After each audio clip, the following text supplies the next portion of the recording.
कर दूंगा, तो नो इश्यूज, कोई सच बात नहीं है।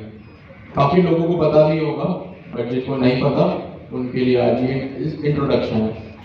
तो ये किताब से अब हम सारी पढ़ाई किया करेंगे, और इस किताब में लेफ्ट साइड बार में आप देखें तो वो सारी चीजें जिसको हम गो थ्रू करेंगे, और काफी ऐसी चीजें हैं जिसको हम ऑलरेडी पढ़ चुके हैं। तो एक अच्छी चीज है कि इस बुक का 30-40% चंक हमने देखा हुआ है, हमने पहले पढ़ लिया। सबसे पहले introduction to AI driven development, कि भाई ये क्या है, क्यों है, इसकी हिस्ट्री क्या है, ये किस तरह से हमारी इंडस्ट्री को और हमारे क्लाइंट्स को एज अ डेवलपर हमें इम्पैक्ट करेगा। तो ये सब चीजें आप यहाँ पे देख सकते हैं। हम इसको समरी बना के इसकी पढ़ भी चुके हैं। ये पार्ट 1 है। पार्ट 2 जो हमारा मेजर फोकस रहेगा अभी, अगर आप क्लाउड कोड के यूजर हैं तो चैप्टर 5 आपके काम का है, और क्योंकि अभी हम क्लास लेवल पे जेमिनी CLI को देख रहे हैं, तो Gemini CLI open source chapter 6 ये हमारा फोकस रहेगा। फिर बेस्ट के एसेंशियल्स, गिटहब को किस तरह हम अपने जेमिनी CLI से कनेक्ट करेंगे वो हम देख लेंगे। तो पार्ट 2 AI टूल लैंडस्केप हमारा ज्यादा से ज्यादा फोकस रहेगा। फिर part 3 markdown and prompt engineering, इसका भी हम शुरू की 4 क्लासेस में यही पढ़ रहे थे, और मजीद एडवांस जो चीजें हमारी रह गई हैं वो हम यहीं से अब कवर करेंगे। फिर इस बुक में आपको पढ़ाई जाएगी Python, Python the language of AI agent. बहुत अच्छी बात है, हम पाइथन को भी पहले देख चुके हैं, पढ़ चुके हैं, उसका एग्जाम भी हम दे चुके हैं। तो अगर किसी की पाइथन और स्ट्रॉन्ग करनी है, किसी को कैसा लगता है कि भाई पाइथन पे थोड़ा सा फोकस कम हो गया, तो वो यहाँ से इंट्रोडक्शन भी है, डेटा टाइप्स भी, ऑपरेटर्स, स्ट्रिंग, कंट्रोल फ्लो का मतलब इफ एल्स की स्टेटमेंट, लूप्स, सारी की सारी छोटी से बड़ी चीजें चैप्टर 3 या पार्ट 3 में, सॉरी पार्ट 4 में सर जी ने डॉक्यूमेंट किया। आगे चल के कुछ क्लास बाद हम स्पेक ड्रिवन डेवलपमेंट को देखेंगे। वही स्पेक ड्रिवन डेवलपमेंट जो हमने लास्ट क्लास में देखा था, कि किस तरह पहले आप स्पेसिफिकेशंस या एक अपने प्रोजेक्ट का पेपर वर्क करते हैं। तो ये चीजें हमारा फोकस रहेंगी। अब जो भी होगा इस बुक के थ्रू होगा। पहले हम रिपोजिटरीज देखते थे, अब हम इस बुक को देखेंगे। हमारा जो मेजर फोकस है, as I said, part 2 AI tool landscapes पे रहेगा, और चैप्टर 5 क्लाउड कोड। अगर आप क्लाउड कोड के यूजर हैं तो आप इन सब चीजों को देखें, और क्लाउड कोड बहुत आगे है बाकी कोडिंग एजेंट्स से। हम जेमिनी CLI इसलिए यूज कर रहे हैं क्योंकि वो फ्री है, और पर डे 1000 रिक्वेस्ट, जो कि बहुत मोर देन इनफ होता है। तो हम जेमिनी CLI को देखेंगे। मैं जेमिनी CLI की भी तमाम चीजें ब्रेक कर करके देंगे, कि कैसे इंस्टॉलेशन होती है, फिर किस तरह आप मेमोरी मैनेजमेंट और ये सारी चीजों को देखते हैं। सबसे पहले हम आ जाते हैं इंस्टॉलेशन पे। इस स्टेप से भी हम जो है वो लास्ट क्लास में गुजर चुके हैं। क्या क्या जरूरत है आपको? Node.js 20 की, क्योंकि जो जेमिनी CLI आप लोग इंस्टॉल करते हैं वो एक npm की कमांड से करते हैं। और क्वार्टर 1 में आपने देखा कि जब जब आपने npm यूज किया या npx यूज किया, आपको Node.js की जरूरत थी। तो अब Node.js आई थिंक उसका 24th वर्जन भी रिलीज हो गया है, और 20+ मिनिमम रिक्वायरमेंट है उसकी। फिर ऑफ कोर्स आप Node.js को इंस्टॉल करेंगे तो npm भी खुद ब खुद हो जाएगा। Internet connection, Google account, of course ये तो बेसिक चीजें सबके पास होंगी। तो आई होप कि majority, more than 90% of the students के पास जेमिनी CLI इंस्टॉल होगा। फिर हम थोड़ा सा, किसी के पास नहीं है, कहाँ से क्या डाउनलोड करना है, तो Node.js इस URL से आपको इंस्टॉलेशन भी मिल जाएगी। फिर हम और स्क्रॉल करेंगे तो ये आ गई हमारी जेमिनी CLI की इंस्टॉलेशन कमांड। जब हम इसको रन करते थे और किसी भी टर्मिनल में हम इस कमांड को चलाते थे, तो हमारे पास हमारी जेमिनी CLI इंस्टॉल हो जाती थी। अभी मेरे पास क्योंकि ऑलरेडी इंस्टॉल है तो मैं इसको दोबारा इंस्टॉल नहीं कर रहा। यहाँ तक सबको क्लियर है? सब इस स्टेप तक पहुंच चुके? यस और नो? Nice, very nice. अच्छा, एक और चीज, हमारी गिटहब रिपोजिटरी से रिलेटेड काफी सवाल है भाई। तो ये रही हमारी GitHub रिपोजिटरी। पहला लिंक जो है वो होमवर्क का सबमिशन लिंक है। काफी लोगों ने इसमें, अभी होमवर्क तो लिंक्डइन पे मैंने इतने सारे देख लिए, बट फॉर्म सबमिट लोगों ने नहीं किए, तो भाई यहाँ पे भी इसको सबमिट कर दें। सही है, फिर पैरावर्सिटी बाकी सारी चीजें यहाँ पे आपको मिल जाएंगी। इसी रिपोजिटरी के रीडमी में मैंने डिस्कॉर्ड का सर्वर लिंक भी लगा दिया, और संडे आफ्टरनून का जो चैनल है वो भी मैंने यहाँ पे डॉक्यूमेंट कर दिया, लिस्ट कर दिया। तो बस आपने सबसे पहले डिस्कॉर्ड का सर्वर ज्वाइन करना है, फिर उसके बाद संडे आफ्टरनून का चैनल ज्वाइन करना है। आई थिंक आपको मिल जाएगा, ठीक है। अभी ये रिपोजिटरी भी आप लोग, ये दो चीजें आप लोग जल्दी से अपने पास कॉपी कर लें, क्योंकि फिर आप लोग सवाल करते कि हमारे पास तो है ही। सबसे पहला जो लिंक है वो बुक का है, दूसरा GitHub रिपोजिटरी का।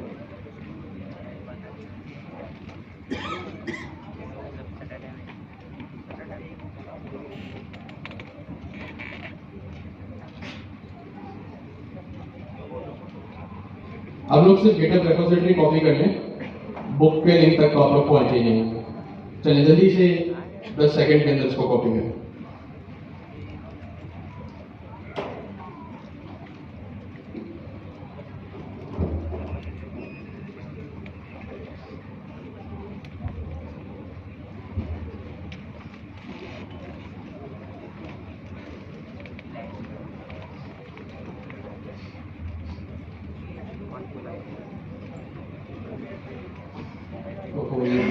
एक सेकंड माय बैड, इस रिपोजिटरी के लिंक में इसने मेरे यूजर नेम गलत लगा दिया। अब देखिए, प्लीज दोबारा से कर लें, सो जल्दी से। जो यूजर नेम था मेरा जवाद अली, उसमें उसने हाइफन हटा दिया था।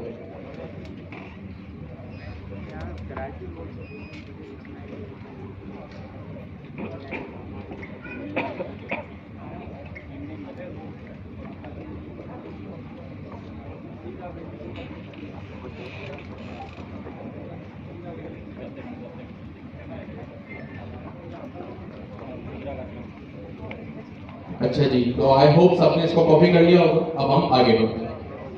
अच्छा जी, अब हम आते हैं अपने फोकस की तरफ। जब सबसे पहले हम क्या करें, जेमिनी CLI इंस्टॉल हो गया, Node.js Gemini CLI installation process से हम गुजर चुके हैं। अब बारी आती है किस चीज की, जेमिनी CLI को टर्मिनल में रन करने की। तो जेमिनी CLI को रन करने के लिए हम क्या लिखते हैं, जेमिनी। जैसे मैंने जेमिनी लिखा, एंटर किया, तो अब मेरा जेमिनी CLI जो है वो अप हो जाएगा। ठीक हो गया जी, और ये थोड़ा सा टाइम लेगा। अच्छा, अब इससे पहले ये देखिए, ये मेरा जेमिनी CLI जो है वो इनिशिएट हो गया। ठीक हो गया जी। जब आप जेमिनी लिखेंगे 10-20 सेकंड के बाद आपके पास कुछ इस तरह का इंटरफेस आएगा जिसमें जेमिनी लिखा हुआ होगा। अच्छा, अब एक बार कुछ पहले इसके बेसिक्स से होके जाना। बेसिक्स तो खैर आप लोग देख ही चुके हैं, लेकिन फिर भी थोड़े टेक्निकल पर्सपेक्टिव से इसको देख लेते हैं। ठीक हो गया जी।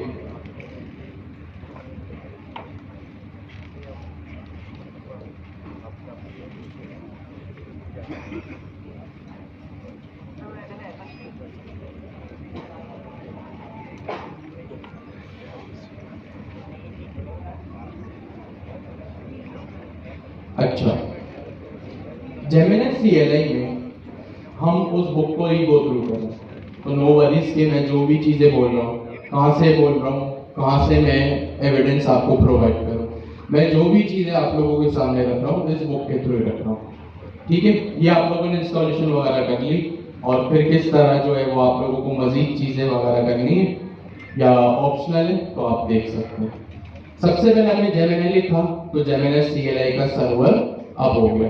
फिर थीम ऑथेंटिकेशन वो आप लोग देख लीजिए। सबसे जो इंपॉर्टेंट चीज है वो है आपकी ऑथेंटिकेशन।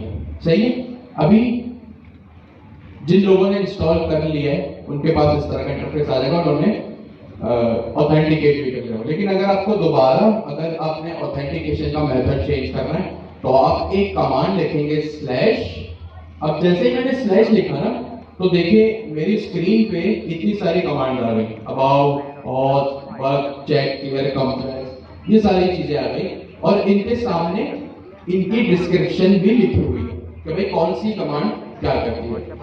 तो अगर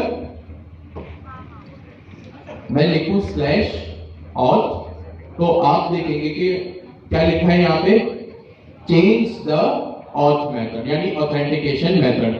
मैंने जैसे ही इसमें एंटर किया, 2 बार एंटर करना पड़ेगा, तो मुझे मेरे पास ये 3 ऑप्शन मिलेंगे, login with Google, login with Gemini API की वर्टेक्स एआई। कोशिश करें हम शुरू के 2 मेथड से करें। मैं करूंगा जेमिनी एपीआई की से। जैसे ही मैंने एंटर किया, तो मैं ऑलरेडी इस स्टेप से होके गुजरा हूं, तो मेरे पास यहाँ पे जेमिनी की ऑलरेडी आ रही है। इनके अब तो सबके पास ही होगी, इन केस अगर किसी के पास नहीं है तो वो जाए गूगल एआई स्टूडियो पे और वहां से अपनी पहला ही लिंक होगा और वहां से अपनी की को जनरेट करवाएंगे। वो इस पेज पे आएगा, टॉप पे ऊपर गेट स्टार्टेड में क्लिक करें और यहाँ पे गेट एपीआई की, बॉटम लेफ्ट पे आपके पास एक ऑप्शन होगा गेट एपीआई की, तो यहाँ पे आपने क्लिक करना है, आपको आपकी की मिल जाएंगे। सही है? हाँ, मैं क्योंकि इस स्टेप से हो चुका हूँ, मैं डायरेक्ट आऊंगा, इसको एंटर कर दूंगा। तो अब मैं ऑथेंटिकेट भाई अपने पास हो चुका हूँ, नंबर 1। तो सबसे पहली कमांड हमने कौन सी देखी, ऑथेंटिकेट करने के लिए हमने आपको स्लैश ऑथ, इसका पर्पस क्या है, to authenticate the user, to authenticate और या to change the authenticate method of user, एक ही बात। सही है? इसके बाद अब हम थोड़ी सी और टेक्निकलिटी करते हैं। जब भी आपको पता है एलएलएम हमारा क्या होता है, स्टेटलेस होता है, यानी पुरानी कहीं भी बात हो, जब हम दोबारा उसको कहीं के भाई रिकॉल करो तो उसके पास वो कैपेबिलिटी नहीं होती। तो अब बारी आती है कि किस तरह हम अपने CLI को मेमोरी या कॉन्टेक्स्ट प्रोवाइड करें। अब किसी से भी मेमोरी या कॉन्टेक्स्ट का अल्फाज सुने, किसी भी आर्टिकल में मेमोरी या कॉन्टेक्स्ट देखें, किसी भी यूट्यूब ट्यूटोरियल में या मुझसे मेमोरी या कॉन्टेक्स्ट का अल्फाज सुने, आपके जहन में मेमोरी, कॉन्टेक्स्ट, ये दोनों अल्फाज सुनने पे एक चीज आपके जहन में आनी चाहिए, और वो चीज क्या है भाई, वो चीज है आपकी मेमोरी और कॉन्टेक्स्ट। जब भी आप इन दो अल्फाजों को सुने, एक चीज, इन दोनों का मतलब एक है, आप लोगों के जहन में सिर्फ एक चीज आनी चाहिए, जो है आपकी Gemini.md की फाइल। कौन सी फाइल? Gemini.md। md का क्या मतलब होता है? मार्कडाउन। Gemini.md अब ये क्यों यूज करते हैं? इसका मकसद ये है कि भाई जब आप लार्ज लैंग्वेज मॉडल से बात करते हैं ना, तो लार्ज लैंग्वेज मॉडल होते हैं आपके स्टेटलेस, और स्टेटलेस का क्या मतलब होता है, वो पुरानी बातों को भूल जाते हैं। ये हमने क्वार्टर 3 में बहुत एक्सटेंसिवली डिस्कस किया। तो अगर हमें हमारी जेमिनी को कॉन्टेक्स्ट या मेमोरी देनी हो, कॉन्टेक्स्ट का क्या मतलब होता है, इंफॉर्मेशन, मेमोरी का क्या मतलब होता है कि भाई मेरी कही हुई चीज को याद रखो। सही है? दोनों का एक ही मतलब है। दोनों अल्फाज जब भी आप सुने, आपके जहन में एक चीज आनी चाहिए, वो है Gemini.md। अब Gemini.md काफी स्टूडेंट्स इससे गो थ्रू होके जा रहे हैं, काफी का कंफ्यूजन है कि भाई हम क्या करें क्या नहीं करें। हम Gemini.md में जो चीज लिख रहे हैं वो तो जो है वो Gemini उसको रीड ही नहीं कर रहा। अब यहाँ पे एक टेक्निकल चीज, जब आप कॉन्टेक्स्ट या मेमोरी की बात करें, इसका मतलब है Gemini.md। ठीक हो गया जी? Gemini.md या Gemini.markdown की फाइल आप अपने सिस्टम में 3 जगहों पर लिखते हैं। कितनी जगहों पर? 3 जगहों पर लिखते नहीं है, सॉरी। Gemini.md आप अपने प्रोजेक्ट में 3 जगहों पे लिख सकते हैं। जरूरी नहीं है आप जब भी जेमिनी से काम करें आपको 3 जगह चाहिए ही चाहिए। आपके पास ये ऑप्शन है। वैसे जो आप बुक देखेंगे ना सर जाएगी उसमें तो 5 जगहों पे लिखा हुआ है, हम 3 मेन जगहों पे डिस्कस कर लेंगे। सही है, तो Gemini.md कितनी जगहों पे हो सकती है? 3 से 5। कितनी जगहों पे हो सकती है? 3 से 5। अब एक चीज वो कहां हो सकती है? सबसे पहली जो जगह होती है डेस्टिनेशंस फॉर Gemini.md, सबसे पहले रूट या होम डायरेक्टरी। ठीक है, सबसे पहले कहां होती है? होम या रूट डायरेक्टरी पे। अब ये होम या रूट डायरेक्टरी क्या होता है? जब आपने Gemini CLI को इंस्टॉल किया ना, npm install -g Gemini/CLI, तो Gemini CLI कहां इंस्टॉल हुई? आप अपने फाइल एक्सप्लोरर में आएंगे, ये रहा मैं अपने फाइल एक्सप्लोरर में, और मोस्ट प्रोबेबली सबके पास विंडोज ही है, तो सबके पास जो मेन Gemini CLI इंस्टॉल होगी वो कहां होगी? सी ड्राइव में। कहां होगी? सी ड्राइव में। सी ड्राइव में आपके पास एक ऑप्शन होता है सेकंड लास्ट में यूजर्स का। किस चीज का? यूजर्स का। मैं यहां लिख भी देता हूं 1.1 सी ड्राइव यूजर्स, बल्कि वहीं से कॉपी करेंगे। सी ड्राइव में आप आए, आप यूजर्स में आए। अब जो भी आपके लैपटॉप पीसी के यूजर का नाम है, मेरे केस में मेरा नाम अली है, तो मेरे पास अली के नाम का एक फोल्डर है। आपका अपना नाम होगा, उसका अपना एक फोल्डर होगा। तो मैं यहां तक पहुंच गया। सही है, मैंने इसको कॉपी किया और यहां पे लगे इसको मैंने पेस्ट कर दिया। ये सी ड्राइव, फिर यूजर्स, फिर अली। आपका अपना कोई नाम है तो वो आपके अपने नाम से होगा। सही है। जब आपने Gemini CLI को इंस्टॉल किया ना, तो ये 5वें नंबर पे गौर से देखें, मेरे पास एक .gemini करके एक फोल्डर बन गया। अगर मैं इसको जूम कर सकूं, बस ये मैक्सिमम जूम यही है। सही है, वो देखें पहली रॉ में आखिरी फोल्डर, इसका नाम क्या है? .gemini, बिल्कुल छोटा सा लिखा हुआ। आपके अपने पीसी पे भी आप लोग देख लीजिएगा, आप लोगों को एविडेंस मिल जाएगा। सी ड्राइव में यूजर्स में आए, अली में आए, तो मेरे पास यहाँ पे एक .gemini का फोल्डर है। ये .gemini का जो ये फोल्डर है ना, ये कहलाता है मेरा रूट या होम डायरेक्टरी। क्या कहलाता है? रूट या होम डायरेक्टरी। दोनों का मकसद एक ही है। रूट का मतलब क्या होता है? जड़, यानी ये मेन जड़ है Gemini CLI की। अगर मैं यहाँ पे कोई छेड़खानी करूंगा वो ग्लोबली इंपैक्ट होगा, और ये होम डायरेक्टरी भी कह सकते हैं इसको। तो जैसे ही मैं .gemini में आया तो ये देखें, सही है, ये फाइल सेकंड नंबर पे देखिए Gemini.md। अच्छा, ये फाइल आई थिंक पहले से बनी हुई नहीं होगी, आपको क्रिएट करनी पड़ेगी। तो एक डेस्टिनेशन तो ये होगा। तो यहाँ पे मेरे जो भी इंस्ट्रक्शंस होंगे ना, मैं इसको VS कोड में आपको खोल के दिखाऊंगा।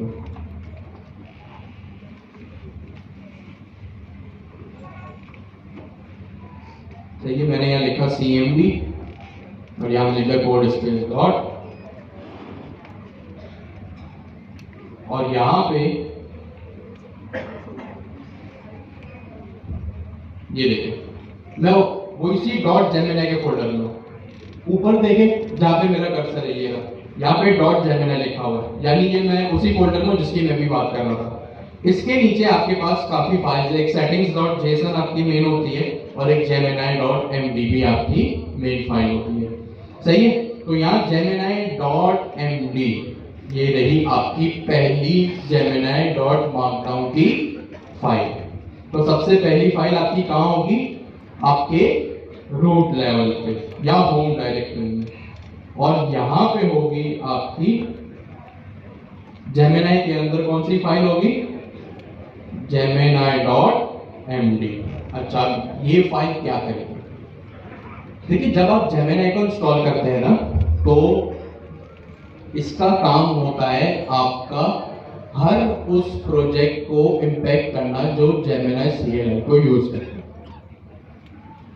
सही है, आई रिपीट, जो रूट लेवल पे Gemini.md होती है, उसका काम होता है आपके हर उस प्रोजेक्ट को इंपैक्ट करना हर उस प्रोजेक्ट को फैसिलिटेट करना जो जेमिनी CLI यूज कर रहा है।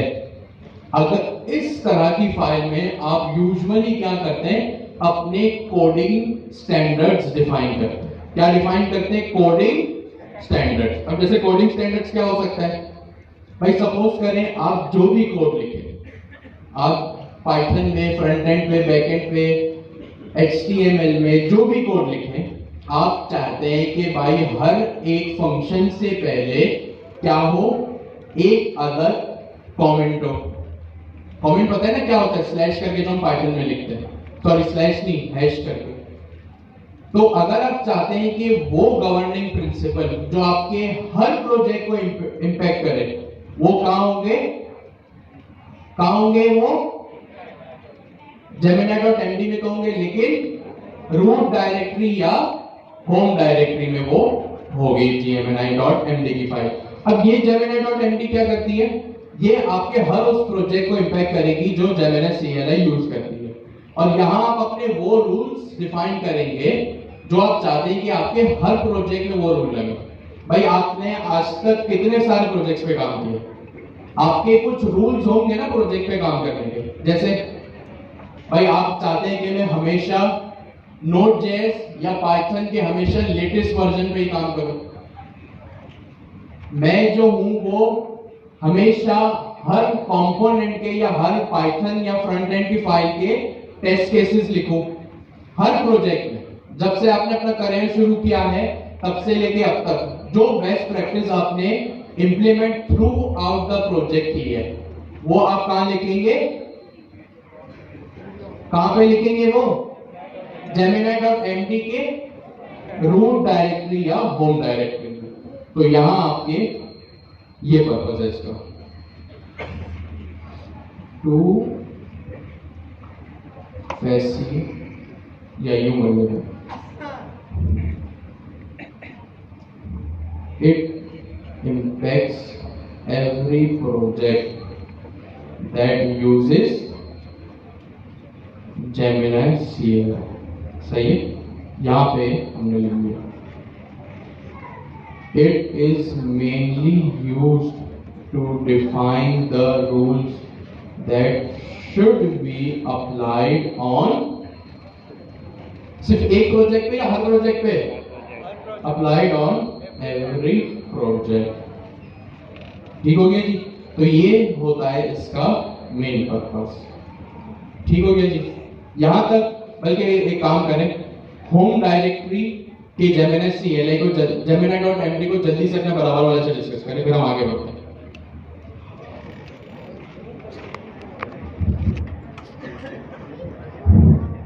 में जहां जेमिनी CLI यूज होगा उसको इंपैक्ट करेगा, नंबर 1। नंबर 2, जो आपकी gemini.md दूसरी जगह हो सकती है, वो हो सकती है आपके प्रोजेक्ट लेवल पे।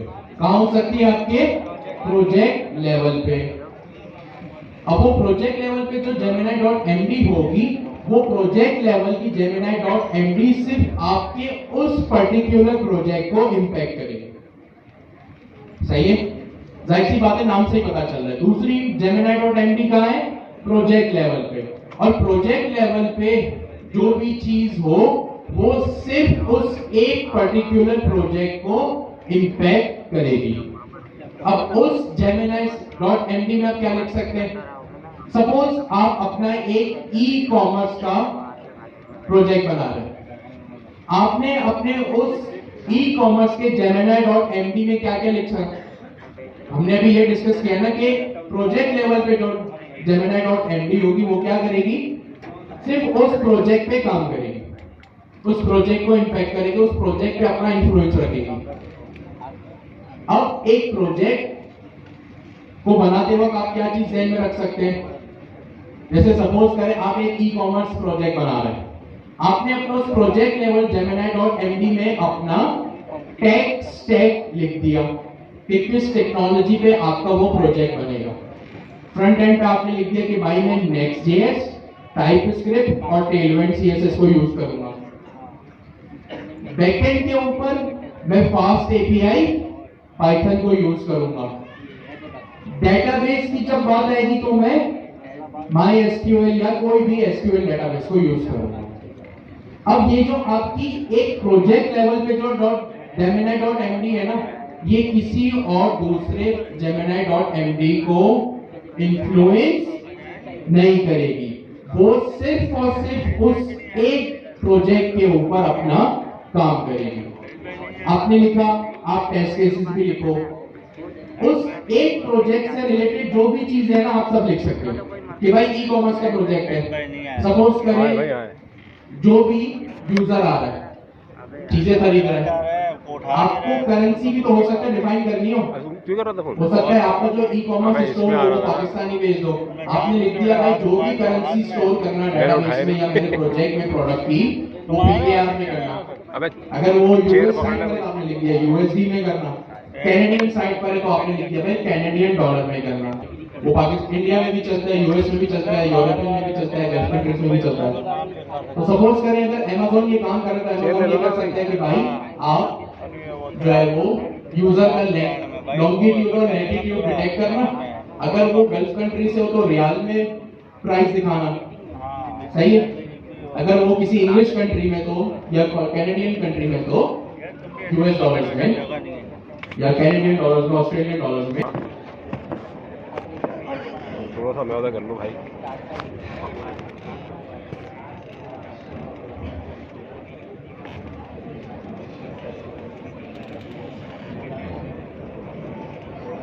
तो भूल गया मैंने, कह रहा तबीयत खराब है मेरी।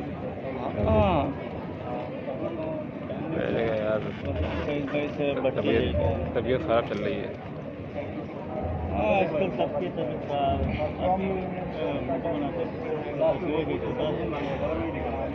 ठीक हो गया जी। तो ये दो तरह की Gemini.md हमने देखी, सही है।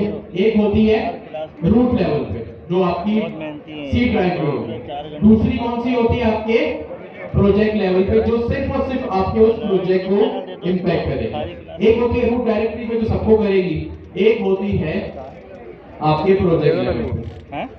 तीसरी Gemini.md फाइल कहाँ हो सकती है, प्रोजेक्ट के भी अंदर। अब हम देखें किस तरह हायरार्की में चल रहे हैं, किस तरह ट्री में चल रहे हैं। एक Gemini.md हमने कहा देखी रूट लेवल पे, दूसरी प्रोजेक्ट लेवल पे, तीसरी उस प्रोजेक्ट के भी किसी भी फोल्डर में वो फाइल हो सकती है, ठीक है।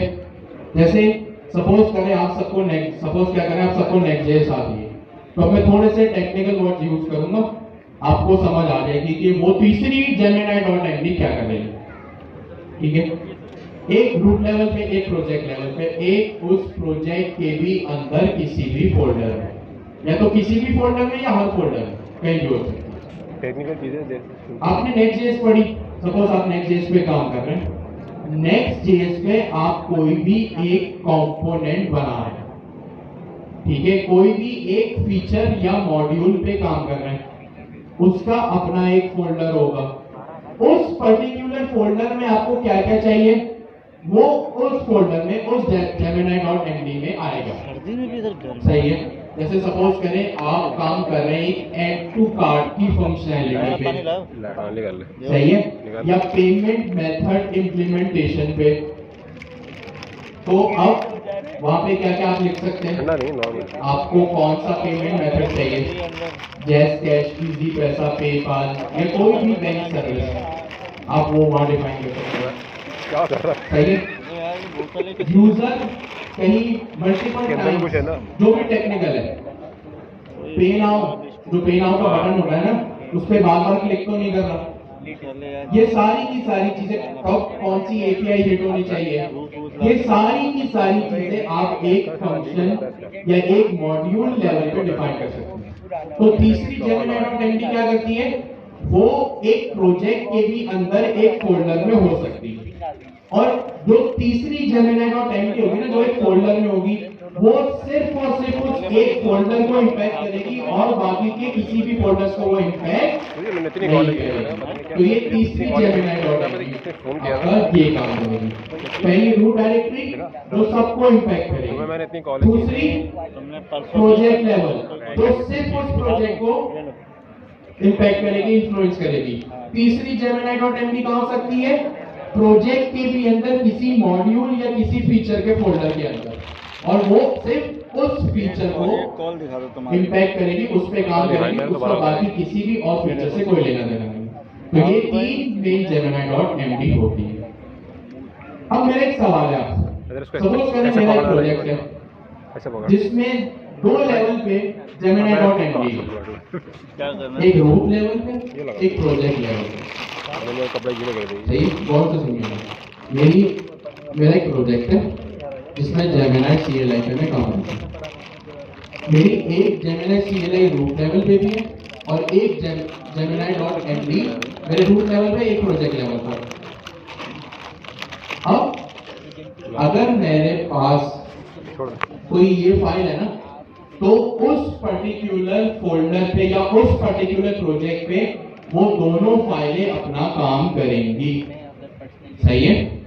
आई रिपीट, मेरे पास अगर एक प्रोजेक्ट है और उस प्रोजेक्ट में मेरे पास रूट लेवल पे भी Gemini.markdown की फाइल है और प्रोजेक्ट लेवल पे भी Gemini.markdown की फाइल है, तो वो दोनों Gemini.md की फाइल उस प्रोजेक्ट पे काम करेगी। जैसे अभी हमने डिस्कस किया, एक फाइल दूसरी फाइल को ओवरराइट कभी नहीं करेगी, ये बात ध्यान में रखिएगा। हमेशा दोनों फाइल्स मिलकर काम करेंगी, ठीक है? क्योंकि काफी स्टूडेंट्स ने ये काम किया है कि उन्होंने रूट लेवल पे भी Gemini.md लिखी और प्रोजेक्ट लेवल पे भी। सही है?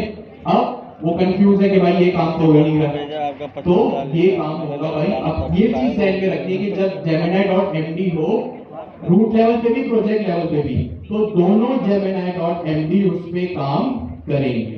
और अगर तीसरी बात मैं ये भी कहूं कि एक मॉड्यूल लेवल पे या एक मजीद सब फोल्डर पे, सब डायरेक्टरी में एक और अगर Gemini.md है, जो भी हमने तीसरी Gemini.md देखी, तो वो तीनों फाइल्स उस पर्टिकुलर Gemini.md पे अपना इम्पैक्ट क्रिएट करेंगी। सही है? किसी को कोई सवाल नहीं आया? ये समझ दोबारा सुने। रूट डायरेक्टरी, प्रोजेक्ट डायरेक्टरी और ये दो अभी सुने, मॉड्यूल लेवल छोड़ दें। एक रूट लेवल है, एक प्रोजेक्ट लेवल है। सपोज करें .gemini पे मैंने एक Gemini.md बनाई और एक Gemini.md मैंने कहां बनाई? मेरे प्रोजेक्ट लेवल पे। जब मेरा Gemini CLI ट्रिगर होगा ना, तो वो दोनों Gemini.md को वो रीड करेंगे। अभी हम इसको करके भी देखेंगे। मेरे Gemini.md रूट लेवल पर है, ये तो मैं आप लोगों को दिखा चुका हूं, आप लोग देख चुके हैं। ठीक हो गया? मैं एक काम करता हूं, अपने फाइल एक्सप्लोरर में आता हूं। सॉरी, अभी बता रहा हूं।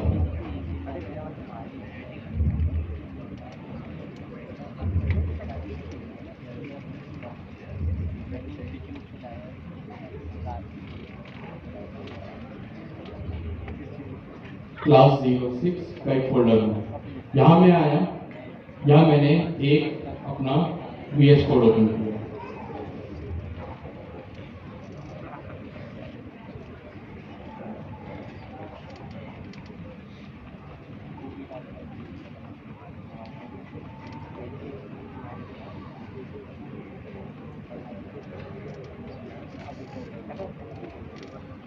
ठीक है, ये मेरा एक क्लास 06 का प्रोजेक्ट है। हेलो, कहाँ पर है? कहाँ जा कर रहा है तू? यहाँ पे मैंने क्या किया, एक Gemini.md मार्कडाउन मैंने क्रिएट किया। अब मेरे पास, आप बताएं, मेरे पास अब मेरी मशीन में कितनी Gemini.md है? दो, एक रूट लेवल पे और एक प्रोजेक्ट लेवल पे। ठीक है, अब मैं क्या करता हूँ, यहाँ पे मैंने क्लियर किया, यहाँ पे मैंने Gemini CLI को अप किया। सुनना तो मैं सोच रहा था अगर मेरे पास Gemini हाँ दूर तो सब देख हवा करा रहा तू नहीं यार, सर तक आवाज नहीं पता।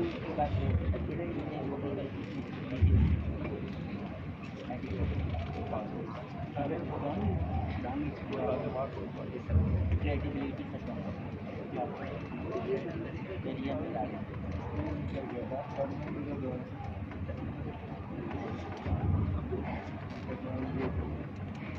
देखिए, जब मैंने जेमिनाई को अप किया तो मेरे पास ये कितनी जेमिनाइज को दिखा रहा है, कितनी जेमिनाइज को रीड कर रहा है, यूजिंग 2 Gemini.md फाइल्स। यानी और मैं कहां पर हूं, मैंने जेमिनाई CLI का जो ये सर्वर है ये कहां से अप किया, क्लास 06 के फोल्डर में जाके। ठीक है, आप लोगों के सामने मैंने लिखा था ना क्लास 06, तो ये वहीं पर हूं मैं। ठीक है, अगर आप लोगों को एविडेंस चाहिए तो यहाँ पे आप बॉटम पे, मैं स्क्रीनशॉट लेता हूं, अब यहाँ पे अब बॉटम पे अगर आपको नजर आ रहा हो तो क्लास 06 भी लिखा है बॉटम लेफ्ट पे। तो ये आपको एक प्रूफ मिल गया कि अब मेरे पास कितनी जेमिनाई है, 2। अब ये क्या करेगी, जो आपका सवाल था कि इसका क्या फायदा, इसका फायदा ये है कि एक तो वो Gemini.md होगी जो मेरे हर प्रोजेक्ट को इम्पैक्ट करेगी, और मैं उस Gemini.md, अब ये बात आपको याद रखनी है, और Gemini.md में इंस्ट्रक्शंस लिखने से पहले ना आपको सोचना है कि कौन सी चीज मुझे रूट लेवल वाले Gemini.md में रखनी है, कौन सी चीजें या कौन से इंस्ट्रक्शंस मुझे प्रोजेक्ट लेवल के Gemini.markdown में रखनी है। अगर मैंने Gemini.md रूट लेवल वाली में मैं वही चीजें रखूंगा जो मेरे हर प्रोजेक्ट को इम्पैक्ट करे। यानी मैं चाहता हूं कि भाई मेरे हर प्रोजेक्ट में अगर टेस्ट केसेस हो तो वो मैं कहां लिखूंगा, रूट लेवल पे। कहां लिखूंगा, रूट लेवल पे। सही है, मैं चाहता हूं कि भाई मेरे काम खत्म करने से पहले मैं किसी भी प्रोजेक्ट पे काम करूं, मेरा काम गिटहब पे पुश हो जाना चाहिए, कमिट हो जाना चाहिए हर प्रोजेक्ट पे, तमाम प्रोजेक्ट्स पे। तो ये इंस्ट्रक्शन में कौन सी Gemini.md पे लिखूंगा, रूट लेवल पे। तो ये इसका फायदा है कि भाई रूट लेवल पे एक चीज जो बता दी वो हर मर्तबा इंप्लीमेंट होगी। सही है, जैसे आपके पेरेंट्स भी आपको कुछ इंस्ट्रक्शंस देते होंगे ना, सही है कि भाई फॉर एग्जांपल इखलाक से बात करो, तो इखलाक से बात करना, ये इंस्ट्रक्शंस आपको हर जगह फॉलो करने हैं, चाहे आप घर में हो, दोस्तों के साथ हो, रिश्तेदारों की दावत में हो, शादी में जाए, ऑफिस जाए, कॉलेज जाए, यूनिवर्सिटी जाए। सही है, ये आपके कौन से इंस्ट्रक्शंस है जो आपको हर जगह फॉलो करने हैं, तो ये कहां पे आएंगे, आपके रूट लेवल पे। सही है, अब सपोज आपके कोई ऐसे इंस्ट्रक्शन है जो आपको आपके सिर्फ घर में फॉलो करने, कहां फॉलो करने, सिर्फ घर में। सही है, जैसे सपोज करें अगर आप घर में कुछ काम कर रहे हैं, काम करते करते आप थक गए, आपने चाहा यार मैं थोड़ी देर जाके अपने बेड पे लेट जाऊं, ये आपके कौन से इंस्ट्रक्शन है कि भाई जब भी थकन लगे थोड़ा सा आराम कर लो। ये कौन से इंस्ट्रक्शन है जो कहां फॉलो होंगे, सिर्फ आपके घर में, सिर्फ आपके प्रोजेक्ट लेवल पे। भाई आप यूनिवर्सिटी में थक गए, ऑफिस में थक गए, तो वहां कहां भाई आप बेड पे लेटने जाओगे, या वहां कौन सा आप हेड डाउन करके सो सकते हो।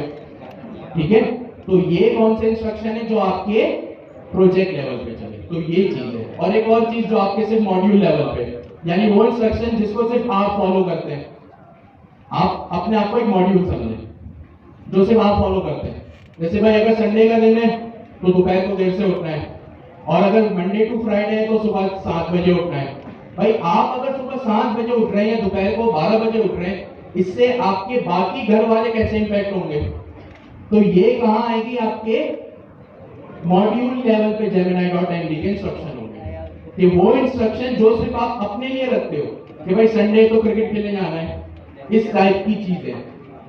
सही है, कुछ चीजें होंगी ना जो आप खुद सिर्फ अपने लिए प्लान करते हो, उससे आपके घर वाले इंपैक्ट नहीं होते, तो वो इंस्ट्रक्शंस कहां जाएंगे, मॉड्यूल लेवल Gemini.md में। ठीक है, तो ये चीज थी आपको बताने की। एक कमांड इसकी होती है मेमोरी, इसको बोलो भी नहीं, वो बिल्ड बना के पुश ठीक है। ठीक है, अभी मैंने आपसे क्या डिस्कस किया कि या आप मेमोरी सुने या आप कॉन्टेक्स्ट सुने, आपको कौन सी चीज अपने जहन में लानी है, Gemini.md। मैंने जैसे लिखा मेमोरी, मुझे 4 मजीद सब कमांड्स शो हो गए। ठीक है, अब या तो मैं शो कर लूं, सही है, मेमोरी का मतलब Gemini.md। तो मेरे पास जो जो Gemini.md होगी वो मुझे शो हो जाएगी। Show the current memory content. एक होगी लिस्ट, लिस्ट द पाथ्स या एड्रेस। पाथ्स का मतलब होता है address of the Gemini.md file in use. सही है। रिफ्रेश कि भाई मैंने Gemini.md में कुछ भी लिखा, एक चीज, अब जब Gemini.md में कुछ भी लिखते हैं ना तो वो फौरन से Gemini CLA पे रिफ्लेक्ट नहीं होता। आपको पहले क्या करना पड़ता है, अपनी मेमोरी रिफ्रेश करनी पड़ती है। क्या करनी पड़ती है? मेमोरी रिफ्रेश करनी पड़ती है। तो मैंने लिखा मेमोरी स्लैश रिफ्रेश और उसका एंटर करूंगा तो वो रिफ्रेश हो जाएगा। अभी मुझे क्या करना है? Slash memory slash list. तो जैसे ही मैंने लिस्ट किया, इस पे क्लिक किया तो मेरे पास भाई ये दो चीजें जो है वो आ गई है आपके सामने। यही दो बनाई थी मैंने। सबसे पहला पाथ या एड्रेस देके कहां पर है वो? Users Ali dot Gemini slash Gemini dot MD. ये कौन सी फाइल है? रूट लेवल की या होम डायरेक्टरी की। और दूसरी आपके सामने अभी क्लास 06 में बनाई मैंने, governor of Sunday afternoon Q4 class 6 slash Gemini dot MD. तो ये अब मेरे दोनों फाइल्स को इंपैक्ट करेगा। ठीक है।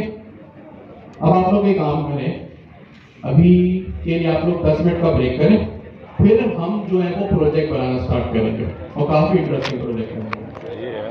3:16 होने 3:26।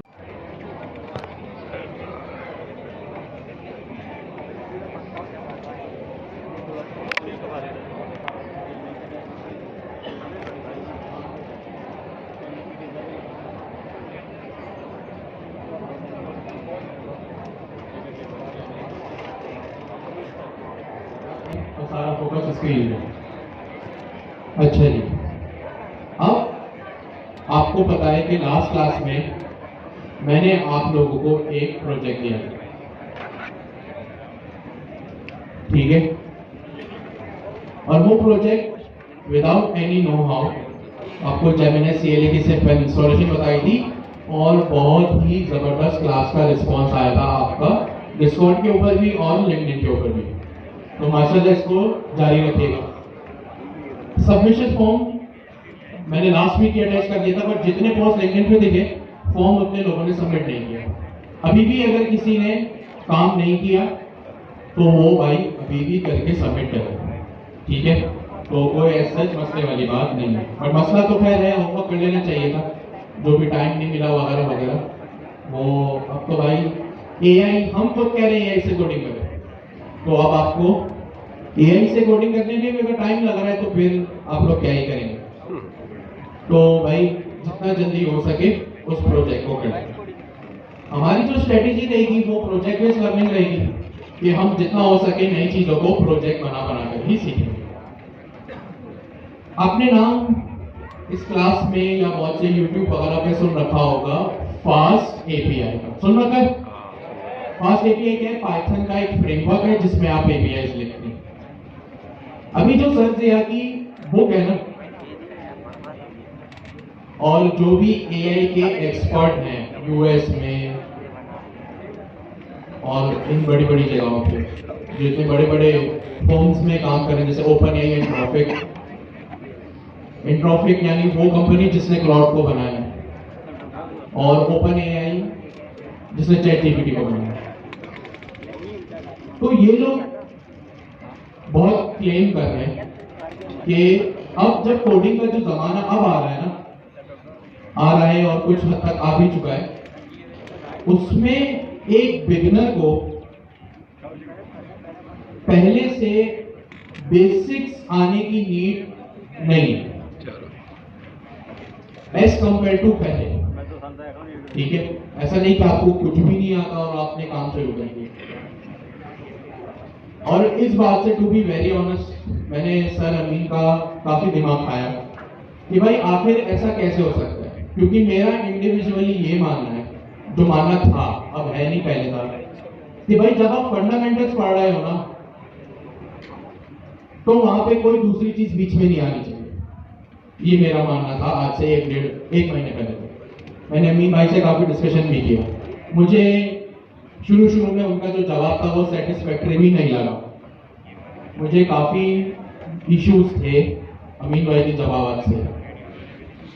तो मैंने सवाल इसलिए पूछा क्योंकि मुझे खुद भी ये चीज़ पढ़ानी थी आप लोगों को। तो मैंने भाई पूछा कि जब तक मैं कन्विंस नहीं होऊंगा मैं दूसरों को कैसे पढ़ाऊंगा। तो अमीन भाई ने मुझे काफ़ी बातें बताई और to be very honest I was wrong.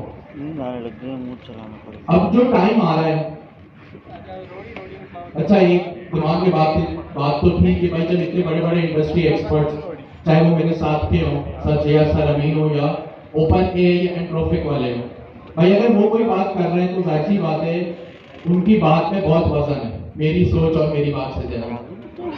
But मुझे वो एक पिक्चर नहीं दिख रही थी जिससे मैं ये काम करूं कि भाई ऐसा कैसे हो सकता है कि एक बिगनर को फंडामेंटल्स भी नहीं आते हो लेकिन वो काम कर ले। तो जब तक मैंने इस चीज को इम्प्लीमेंट नहीं किया ना मुझे ये बात समझ में नहीं आई। लेकिन टू बी वेरी ऑनेस्ट जब मैंने इसको इम्प्लीमेंट किया तो मुझे फिर ये समझ में आया कि भाई ये वाकई में हम उस टाइम में पहुंच गए हैं कि जब एक beginner without any know how, अच्छा विदाउट एनी नो हाउ का मतलब एकदम concrete know how, of course basics तो पता होने चाहिए, वेरिएबल लूप्स, फंक्शन लूप्स वगैरह। तो मैं गलत था भाई, ये चीज अब पॉसिबल हो गई है। और मैंने कहा क्योंकि ये चीज पॉसिबल है तो क्यों ना एक तीर और दो निशाने लगाए जाए। अच्छा आपके अगर किसी इस संडे आफ्टरनून के स्लॉट के अलावा कोई दूसरे स्लॉट में आपका कोई दोस्त रिश्तेदार वगैरह है ना, और उससे आप ये डिस्कस करें कि भाई हम तो क्लास में फास्ट एपीआई को भी थोड़ा सा गो थ्रू कर रहे हैं, उस पर कोडिंग कर रहे हैं, तो उसको आप लोग कंफ्यूज मत कर दीजिएगा क्योंकि ये सिर्फ हमारी इस क्लास का जो है वो एजेंडा है और किसी क्लास का नहीं। और आपको फास्ट एपीआई सीखने में टाइम भी नहीं लगेगा, पाइथन आपको आती है, get post delete put patch ये सब क्या होता है ये भी आपको पता है, आइडेंटिक और डेटा क्लास क्या होता है ये सब भी आपको पता है। तो यूं आप समझ लें कि फास्ट एपीआई पढ़ने से पहले कुछ फास्ट एपीआई की बेसिक्स जो कि अलग अलग ब्लॉक्स में आपने अपने दिमाग के रखे हुए थे, कुछ क्वार्टर 2 में सीख लिया, कुछ क्वार्टर 3 में सीख लिया, कुछ क्वार्टर 3 में एजेंट्स एसडी के पढ़ते वक्त सीख लिया। ये सारे आपके कॉन्सेप्ट जो आपके दिमाग के अलग अलग कॉर्नर्स में थे ना, अब बस उसको एक साथ लाके एक जगह जमा करना है और उस जगह का नाम आपको रख देना है फास्ट एपीआई। कुछ भी उसमें डिफरेंस नहीं है, बस ये करना है। आपको पता है पाइडेंटिक और डेटा क्लास क्या होता है। पाइडेंटिक वो जो ऊपर करते हैं ना, फ्रॉम पाइडेंटिक इंपोर्ट बेस मॉडल, वो उसकी बात कर रहे हैं। फिर आपको ये भी पता है कि डाटा क्लास क्या होता है, आपने ओपन एआई एजेंट्स एसडीके की डॉक्यूमेंटेशन में देखा। पाइथन आप क्वार्टर 3 में फर्स्ट फेज में पढ़ चुके हैं। उससे एक स्टेप और पीछे जाए तो एपीआई क्या होता है, सर्वर क्या होता है, गेट पोस्ट क्या होता है, ये सारे एंड पॉइंट्स आपको पता है।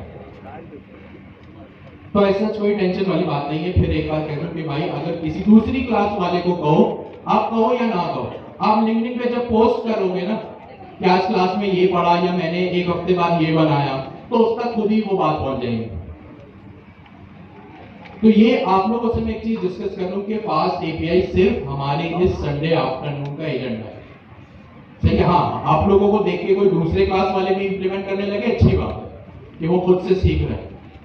बट आप लोगों को भी ये बात पता होनी चाहिए कि ये सिर्फ हमारे संडे आफ्टरनून का एजेंडा है, और उसको भी पता होनी चाहिए जो ये चीज देख रहे हैं, कहीं वो अपने टीचर से ये सवाल ना करे कि भाई आप तो हमें ये पढ़ा ही नहीं रहे। तो भाई ये पार्ट है भी नहीं, ये सिर्फ मेरा एक पिकअप है कि हमें फास्ट एपीआई को देखना चाहिए। सही है, तो ये चीज आपसे एक बतानी है। अभी हम बनाएंगे एक सिंपल फास्ट एपीआई को यूज करते हुए हेलो वर्ल्ड, एक गेट का एंड पॉइंट, और उसमें सारी बेसिक चीजें आप लोगों के पास आ जाएंगी। ठीक है, इसका क्या होता है फास्ट एपीआई? एक लाइन का उसका इंट्रोडक्शन है कि भाई वो एक पाइथन का फ्रेमवर्क है जिसमें हम क्या करते हैं, एपीआई लिखते हैं। उसका सर्वर कैसे स्टार्ट करते हैं, यूवी को यूज करते हैं, किस तरह वर्चुअल एनवायरनमेंट बनाते हैं, किस तरह यूवी को इनिशियलाइज करते हैं, ये सारी चीजें आप लोग क्वार्टर 3 में देख चुके हैं। आपके लिए कुछ भी नया नहीं है। बस एक चीज ये न्यू है, एक छोटा सा फास्ट एपीआई का कोड जो 2-3 लाइन का होगा, और जेमिनी CLI के थ्रू कैसे फास्ट एपीआई इंप्लीमेंट होगी शुरू से लेके आखिर तक, वो अभी हम देखेंगे। बस तो भाई आप भी ये बात ध्यान में रखना, और अगर कोई आपका पोस्ट लिंक्डइन पे देखे और आपको लिंक्डइन पे ये मैसेज करे कि भाई ये फास्ट एपीआई कहां से आ गया, तो आपको ये चीज पता होनी चाहिए। ठीक है, मैं ऑलरेडी क्लास 06 के स्ट्रक्चर में फोल्डर में हूं, तो मैं सबसे पहले आके अपनी मेमोरी को रिफ्रेश कर लेता हूं। ठीक हो गया, अब मैं यहां पे आ गया।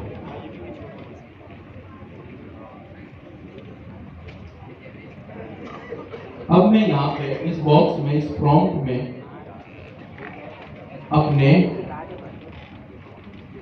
प्रॉम्प्ट्स को लिखना शुरू करूंगा। हमारे पास प्रॉम्प्ट्स को लिखने के 2 तरीके, या तो आप यहाँ से लिख लें, या आप अपने gemini.md बनाएं और वहां से लिखें। आप gemini.md अपने प्रोजेक्ट लेवल पे बनाएं। अच्छा, अगर मुझे इस प्रोजेक्ट में काम करवाना है कि भाई सपोज एक गेट का एंड पॉइंट हो, वो ये काम करे, या 3 पोस्ट रिक्वेस्ट हो, वो 3 अलग अलग ये काम करें, एक डिलीट का एंड पॉइंट हो, वो फला फला काम करे, ये मुझे काम करना है। अब ये gemini.md मैं प्रोजेक्ट लेवल पे बनाऊं या रूट लेवल पे? सोच के बताएं, सबके लिए एक सवाल है, जिनको थोड़ा प्रोसेसिंग टाइम चाहिए उनके लिए। सोचें कि भाई अगर पोस्ट गेट पुट डिलीट मुझे एक इस पोर्ट इसमें चाहिए, इस प्रोजेक्ट में, तो ये रूट लेवल gemini.md पे बनेगा या प्रोजेक्ट लेवल पे? सोचें प्रोजेक्ट लेवल पे। जी सुफियान भैया कुछ कह रहे हैं? प्रोजेक्ट लेवल पे बनेगा। सॉरी, यही आपको आंसर दे रहा सर कि प्रोजेक्ट लेवल पे। ओके आंसर दे देते। जी सर, बिल्कुल जबरदस्त। बेस्ट प्रैक्टिस यही है कि हम प्रोजेक्ट लेवल्स पर ही बनाएं, वरना एज अ डेवलपर हम कंफ्यूज हो जाएंगे भाई कि मैंने लिखा क्या, हो क्या रहा।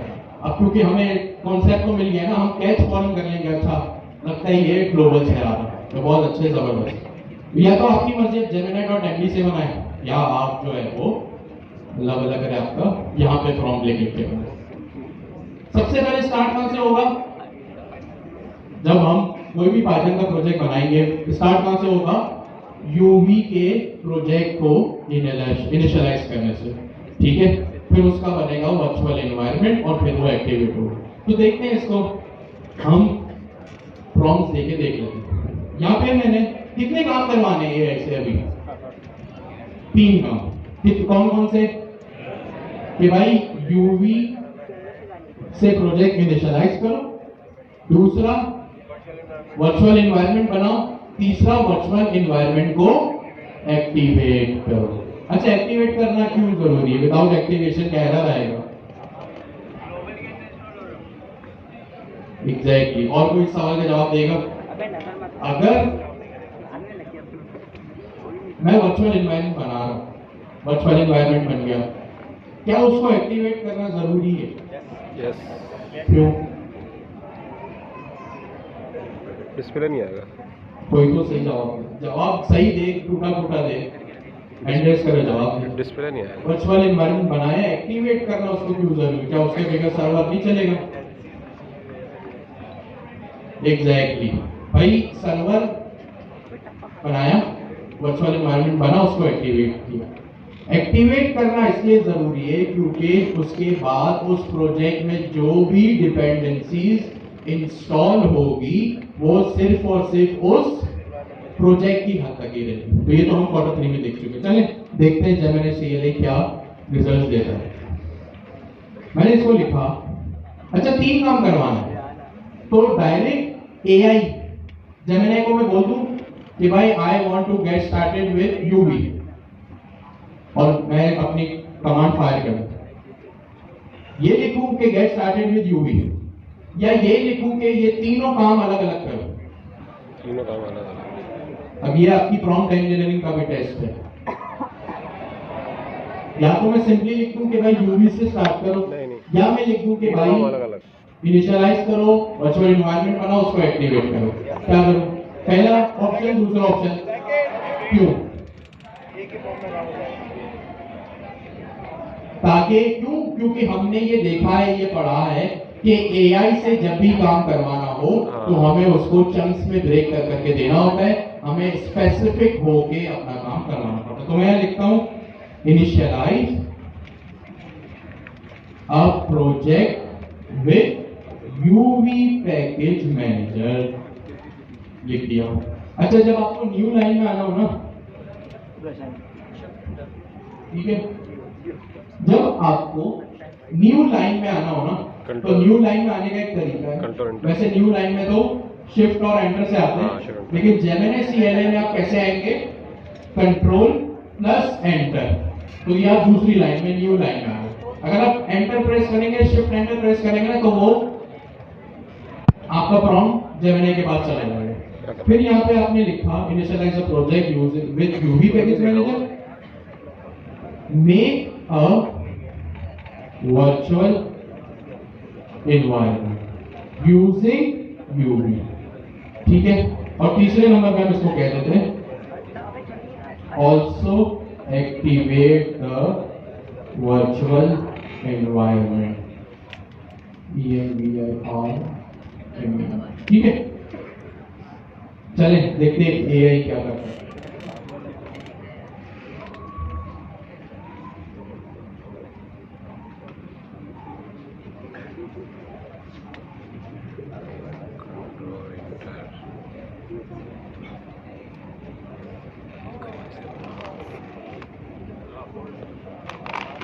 चलिए, अब ये देखें, मुझसे कुछ पूछ रहा है। जेमिनी सीएलए जो है ना, मुझसे परमिशन मांग रहा है।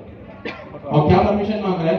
अच्छा, एक और चीज, जेमिनी सीएलए ना थोड़ा सा टेढ़ा है, तो अगर मुझे इसमें कुछ चीज हाईलाइट करनी है या कॉपी करनी है ना, तो मैं डायरेक्टली देखे ऐसे नहीं कर सकता। मुझे एक पहले यहाँ देखिए नीचे ऑप्शन भी आ रहा है। जैसे मैं अपना माउस करने टच पैड कॉपी करने की कर रहा हूँ, नीचे एक ऑप्शन आ रहा है प्रेस कंट्रोल एस।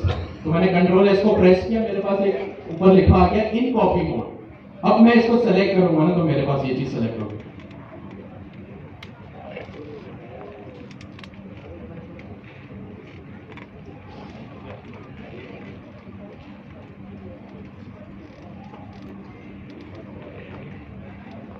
अच्छा जी, अब ये मुझसे परमिशन मांगा है।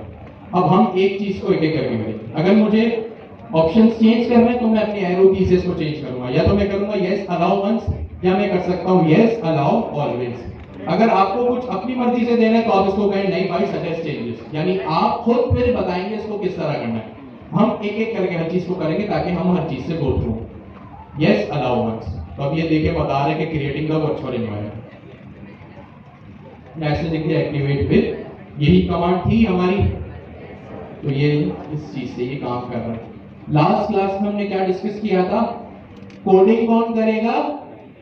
जेमिनी सीएलए या कोई भी एआई। आप लोग कौन है? मैनेजर। मैनेजर का क्या काम होता है?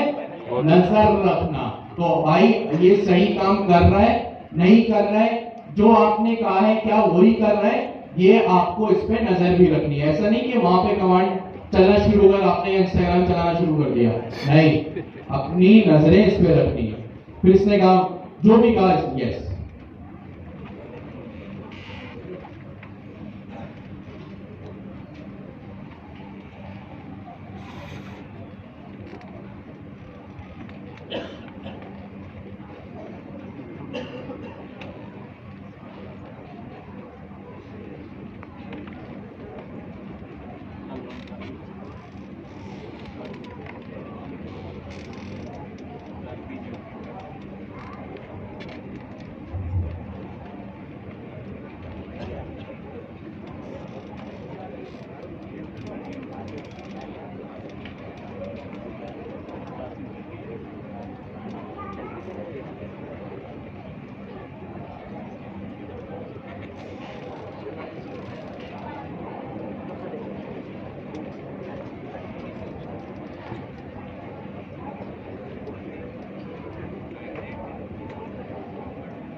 अच्छा, अब क्योंकि ये चलाता है हर चीज पावर शेल में, सही है, और जब आपने नोट किया होगा Q1 से अब तक आप पावर शेल में कुछ भी चलाए ना तो उसको चाहिए होती है एक परमिशन। तो हो सकता है ये आपसे 3-4 दफा वर्चुअल एनवायरनमेंट क्रिएट करने की, एक्टिव करने की आपसे परमिशन मांगे। या तो आप उसको परमिशन दे दें, या जो ये पर्टिकुलर स्टेप अभी हम कर रहे हैं ना, आप मैनुअली उसको अपने हाथों से करिए। पहले लिखिए यूवी इनिट, फिर वर्चुअल एनवायरनमेंट क्रिएट करें, फिर वर्चुअल एनवायरनमेंट को एक्टिव करें। ये काम हमने Q3 में काफी किया, सही है। तो ये काम आप जो है वो खुद से भी कर सकते हैं।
अच्छा जी, ये देखिए इसने क्या किया, मैंने जो अभी आपसे कहा, ये जेमिनी CLI जो है ना, काम करता है अपने पावर शेल में।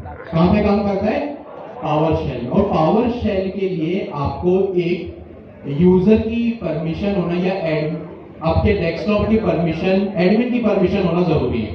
तो हो सकता है कि जेमिनी CLI थोड़ा सा नाटक करे, नखरे करे, लेकिन आप लोगों को प्रॉम्प्ट दे दे के उससे काम करवाएं। वो आपको सजेशन भी देगा कि यार यूवी नहीं चल रहा, पिप से काम चला लो, PIP। अब आपको PIP से काम नहीं करना, आप कहें नहीं भाई यूवी से ही करो, वो खुद ही सारी परमिशंस की कमांड खुद आपको देगा, आपने खुद बस यस यस करते जाना है। ये सब काम मैंने भी आप लोगों से, आप लोगों के सामने किए, ठीक है। इसने यूवी को इंस्टॉल करते हुए, ये देखिए मेरा प्रोजेक्ट इनिशियलाइज कर दिया। यही काम Q3 में होता था, जब हम एजेंट्स SD के पढ़ रहे थे, यही फोल्डर स्ट्रक्चर बनता था। एक main.py होती थी, एक प्राय प्रोजेक्ट डॉट टॉमिल होती थी, सही है। तो ये काम आपने यहाँ पे करना है, सही है। इसने फास्ट API को भी इंस्टॉल कर दिया, ठीक है। यहाँ पे देखिए फास्ट API यहाँ पे लिखा हुआ मेरे पास आ रहा है, ठीक हो गया। अब हम आगे बढ़ते हैं। ये सारी चीजें, हो सकता है ये बीच में कोई एरर भी ले आए, हो सकता है ये आपसे परमिशन मांगे, आप इसको यूवी इंस्टॉल करने का कहेंगे, कहीं और भी ले जा सकता है। AI असिस्टेंट है, ये क्या है? AI assistant. भाई असिस्टेंट आपको कहीं से कहीं और भी ले जा सकता है, तो एज अ मैनेजर आपको उस पे नजर लाजमी रखनी है। ऐसा ना हो कि वो कुछ और काम करते हैं और आप आंख बंद बंद करके बस उसको अलाउ करिए जा रहा है, सही है। ऐसा मत कीजिएगा, अपनी आंखें खोल के फोकस के साथ जो है वो काम कीजिएगा। अब इसने मुझे कहा कि भाई मैंने हर चीज इंस्टॉल कर दी है, अब मैं क्या करूं? मैं इसको कहूंगा create a simple fast API get endpoint. कोई बताएगा गेट क्या होता है? डेटा एक करके कोई हैंड रेस करके बताए कि गेट मेथड क्या करता है। गेट मेथड क्या करता है भाई, भूल गए क्या? जी सर आप बताएं इन द क्लासेस। सही है, आप जी आप सही है, सही है। 5 रिस्पॉन्स। यहां से कोई बताएगा गेट रिक्वेस्ट क्या करती है? एग्जैक्टली गेट मेथड क्या करता है, हमारा डाटा गेट करके लाता है। नाम से ही पता चल रहा है कि भाई डाटा जो है वो गेट करके लाओ। अच्छा, इससे पहले एक स्टेप हम मिस कर गए। फास्ट एपीआई पे हम काम कर रहे हैं। अब आप यहाँ पे दो चीज एक साथ सीखें, एक फास्ट एपीआई, दूसरा प्रॉम्प्ट इंजीनियरिंग के स्किल जेमिनी सीएलआई। तो स्ट्रेट फॉरवर्ड है, जो लास्ट होमवर्क मैंने आपको दिया उसका जो आपका रिस्पॉन्स था, बहुत अच्छी बात है। फास्ट एपीआई में क्या होता है कि आपको सबसे पहले फास्ट एपीआई का सर्वर इनिशियलाइज करना होता है। क्या करना होता है? फास्ट एपीआई का सर्वर इनिशियलाइज करना होता है। तो मैं यहां सबसे पहले बोलूंगा in main.py initialize the fast API server. मैंने इसको अभी सिर्फ एक काम किया अभी, क्योंकि हमें दो चीजें देखनी है ना, अपने प्रॉम्प्ट्स भी सही से देने और जेमिनी सीएलआई भी लिखनी है। प्रॉम्प्ट्स भी सही से देना, फास्ट एपीआई भी देखनी है। तो हर चीज आहिस्ता आहिस्ता करना। देखिए अभी मुझसे परमिशन मांग रहा है, राइट फाइल। ये राइट फाइल क्या कोई बता सकता है? ये आपसे आपकी फाइल में लिखने की है ना परमिशन मांग रहा है। और ये इसके पास behind the scene write file यानी फाइल में लिखने का एक टूल है। आप लोग लिखेंगे ना यहाँ पे, जैसे अभी हमने जो प्रॉम्प्ट देखे, आप लोग यहाँ लिखेंगे ना /टूल्स, तो वो सारी टूल्स की लिस्ट दे देगा कि वो क्या क्या काम कर सकते हैं। और टूल्स क्या होता है? क्वार्टर 3 में हमने देखा है ना फास्ट एजेंट्स एसडीके पढ़ते हुए कि एलएलएम्स के पास हम एक चीज भेज सकते हैं टूल्स के जरिए। टूल्स क्या होता है? पाइथन के फंक्शंस होते, करते क्या? सही है। और हमने ये देखा, ये वही टूल है जो हमने क्वार्टर 3 में देखा कि वो आपके लार्ज लैंग्वेज मॉडल को एक्स्ट्रा फीचर्स या एक्स्ट्रा फैसिलिटीज प्रोवाइड करता है। पाइथन फंक्शन उस पर हमने देखे थे, वो कुछ भी हो सकता है। ये मुझसे परमिशन मांग रहे हैं, मैंने कहा हाँ भाई ठीक है अलाउ। और इसने क्या कहा? I have created main.py and initialize a fast API server with root endpoint। ये जो भी इसने कहा। अब हम अपने कोड बेस में आते हैं। मैंने यहाँ पे main.py में आया और ये देखो इसने क्या किया, यहाँ पे फास्ट एपीआई का मुझे एक सर्वर इनिशियलाइज करके दिया और एक एंड पॉइंट भी बना दिया। ये एंड पॉइंट क्या होता है बाद में देखेंगे, नथिंग रॉकेट साइंस, आपको समझ भी आ रहा होगा। मेन जो चीज है ना वो ये क्या है भाई, सबसे पहले इसने क्या किया, फास्ट एपीआई के पैकेज में से, फास्ट एपीआई के मॉड्यूल में से इसने एक फास्ट एपीआई की क्लास को या फंक्शन को इंपोर्ट किया। अब ये कौन बताएगा क्लास है या फंक्शन है? कितने लोग कह रहे हैं कि ये तो फास्ट एपीआई है। अच्छा, इन दोनों में से पैकेज कौन है? पहला फास्ट एपीआई, दूसरा फास्ट एपीआई। पहला फास्ट एपीआई। अब ये फास्ट एपीआई या क्लास है या पैकेज है, सॉरी या क्लास है या फंक्शन है। कितने लोग कह रहे क्लास है? कितने लोग कह रहे हैं फंक्शन है? सही है, 1 भाई 2 भाई हमारे। दूसरों को छोड़ा, हो सकता है मेजोरिटी गलत हो, 3 4। ये जो फास्ट एपीआई है ना, अच्छा जिन्होंने कहा क्लास, कोई भी अब वही बंदा हैंड रेस करो बताए क्यों कहा आपने क्लास? एग्जैक्टली। या तो दो तरीके हो सकते हैं, या तो हो सकता है आपने डॉक्यूमेंटेशन में से पहले ही पढ़ लिया हो। दूसरा तरीका, यहां बैठे बैठे मैं कैसे अंदाजा लगाऊं कि ये क्लास है या फंक्शन है, वो अच्छा ये सबसे पहले है क्लास। क्या है ये? क्लास। एज अ डेवलपर मैं कैसे बिगर पढ़े, बिगर गूगल सर्च की अंदाजा लगाऊं? वो इस तरह की भाई जो भी इस तरह की चीज होती है ना, उसका पहला लेटर क्या होता है? कैपिटल। हो सकता है वो पूरी स्पेलिंग भी कैपिटल हो, लेकिन वो क्या पहला लेटर उसका लाजमी कैपिटल होगा। तो ये क्लास है। यहां सबसे पहले फास्ट एपीआई इंपोर्ट हुई, फिर इसने क्या किया, एक ऐप नाम का वेरिएबल बनाया। क्या बनाया? वेरिएबल। वेरिएबल क्या होता है आप सबको पता है, अच्छी बात है। और इसने यहां क्या किया, सॉरी,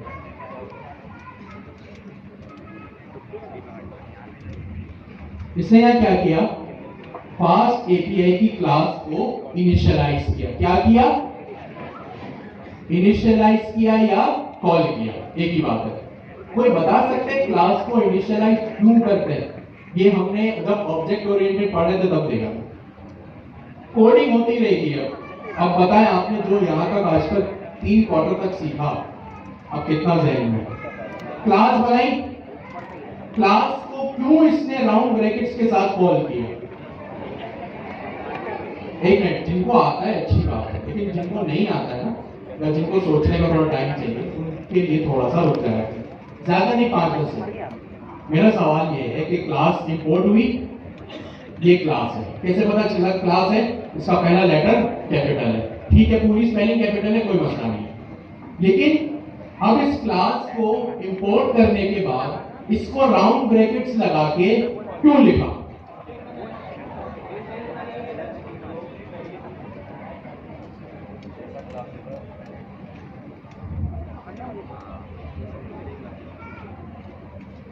आप लोगों ने एग्जैक्टली किसने अभी एक टेक्निकल लफ्ज़ इस्तेमाल किया? नहीं, किसने कहा? एड्रेस करे भाई, आपने कहा एग्जैक्टली। क्लास होती है इंपोर्ट, या आप खुद अपने हाथों से बनाए, कोई बात, एक ही बात है। जब भी क्लास बनती है उसका एक अदर ऑब्जेक्ट या कंस्ट्रक्टर बनता है। क्या बनता है? ऑब्जेक्ट बनता है या कंस्ट्रक्टर कॉल होता है, या वो क्लास का इंस्टेंस बनता है। ये 3 चीजें का मतलब एक ही। क्लास बनी, हमने देखा था ना, क्लास इज अ ब्लूप्रिंट या टेम्पलेट।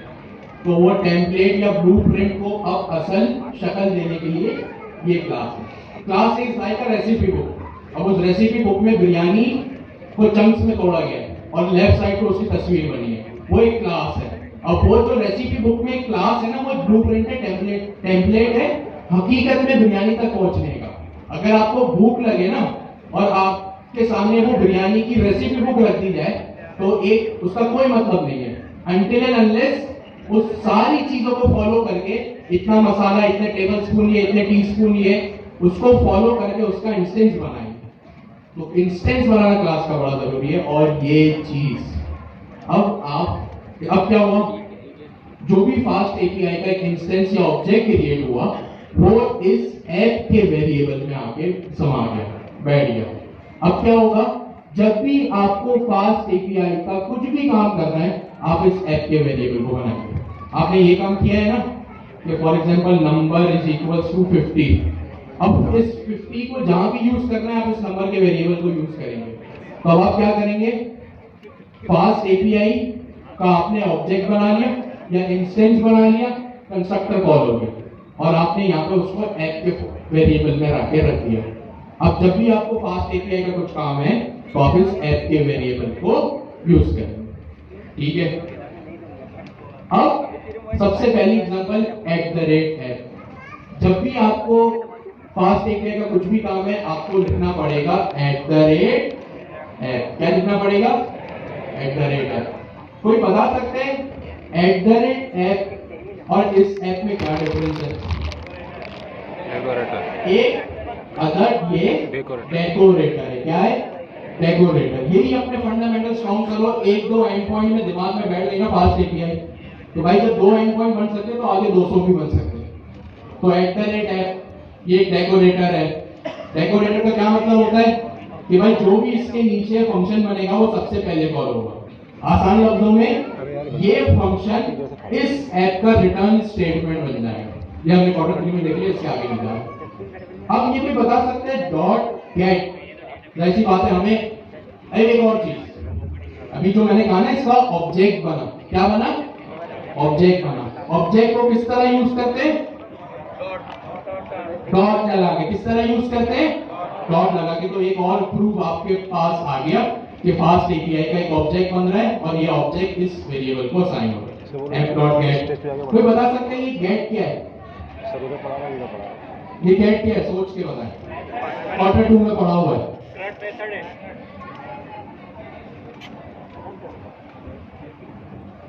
फास्ट एपीआई का ये क्या है? मेथड तो है, कौन सा मेथड है? करंट गेट करने का। इसका मतलब क्या होता है? डेटा को मेरे पास लेकर आओ। किस चीज के लिए? रीड ओनली डेटा, पढ़ने के लिए। ठीक है, जब भी हमें कुछ गेट करना होता है ना, मैं लाइब्रेरी में गया, मैंने बुक गेट की, एक न्यूज़पेपर गेट किया, गूगल पे गया, एक आर्टिकल पढ़ना है, आर्टिकल को गेट किया। वो क्या होता है? सिर्फ रीड ओनली डेटा होता है। तो ये सिंपल फास्ट एपीआई का छोटा सा सिंटैक्स है। ठीक है, अब आपने देखा कि आपको फास्ट एपीआई बिल्कुल भी नहीं आती। अभी थोड़ी सी सिर्फ आपने एक झलक देखी उसके कोड की, लेकिन आप लोगों के पास जो इंफॉर्मेशन क्वार्टर 3 और 2 से थी ना, वही यहाँ पे यूज हो रही है। ठीक है, ये एसिंक कीवर्ड नया है या पहले देख लिया? देखा हुआ है। एसिंक्रोनस फंक्शन है, यानी जिसके एग्जीक्यूशन में टाइम लगे। डेफ क्या करता है? एक कीवर्ड है जो पाइथन का फंक्शन बना दिया, फंक्शन का नाम है। रिटर्न स्टेटमेंट जो हमें फंक्शन से वैल्यू चाहिए। और ये क्या है भाई? पाइथन की एक लिस्ट है या टपल है?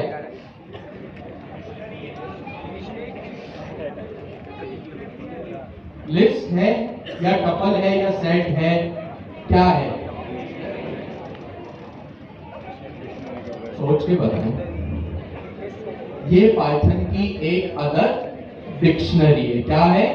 डिक्शनरी, जो कि की वैल्यू पेयर्स में, जैसे जावास्क्रिप्ट में ऑब्जेक्ट्स होते हैं ना, वैसे यहाँ पे पाइथन में वो सेम चीज को डिक्शनरी बोलते हैं। जैसे पाइथन जावास्क्रिप्ट में एरे होते हैं, तो सेम एरे को हम पाइथन में क्या कहते हैं? लिस्ट। जावास्क्रिप्ट में हमारे पास ऑब्जेक्ट्स होते हैं और उन ऑब्जेक्ट्स को हम पाइथन में क्या कहते हैं? डिक्शनरीज कहते हैं। सिंपल है। तो सिंटैक्स वाइज कुछ भी नया नहीं था आपके लिए, सिर्फ जो कॉन्सेप्ट है ना वो थोड़े से टेस्ट हुए आपके, कि क्या क्लास है, कौन सा पैकेज है, किस तरह इंस्टेंस क्रिएट हो रहा है, कौन डेकोरेटर है, क्या गेट मेथड है, बस। तो यहाँ आपके सिर्फ कॉन्सेप्ट टेस्ट हो रहे हैं। अभी ये सारा का सारा टेस्ट सिंटैक्स, चाहे वो एक वेरिएबल या इज इक्वल्स टू भी क्यों ना हो, ये सब आपको आता है। ठीक है, अब मैंने फास्ट एपीआई बना ली।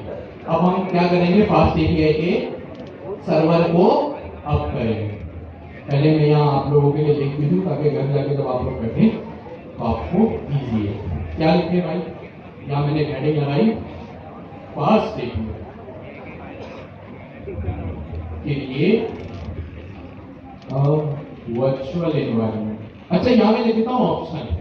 हो सकता है जनरल सीएलए बहुत टाइम लगाए, बहुत नखरे करे आपके वर्चुअल एनवायरनमेंट बनाने में, फिर उसको एक्टिव करने में, तो वो काम आप खुद भी कर सकते हैं। इसलिए मैंने ब्रैकेट में ऑप्शन लिख दिया। आप डायरेक्ट main.py से इसको बोलना भाई अपना काम शुरू करो। वो काम वर्चुअल एनवायरनमेंट बनाना, उसको एक्टिव करना, फास्ट एपीआई इंस्टॉल करना, यूवी के थ्रू आपको कर लीजिएगा। इसलिए यहाँ पे ब्रैकेट में मैंने ऑप्शन लिख दिया, क्रिएट एक्टिवेट वर्चुअल एनवायरनमेंट। सही है, यहाँ मैं लिख देता हूँ। इससे पहले 0 स्टेप में initialize a project through UV. ठीक है,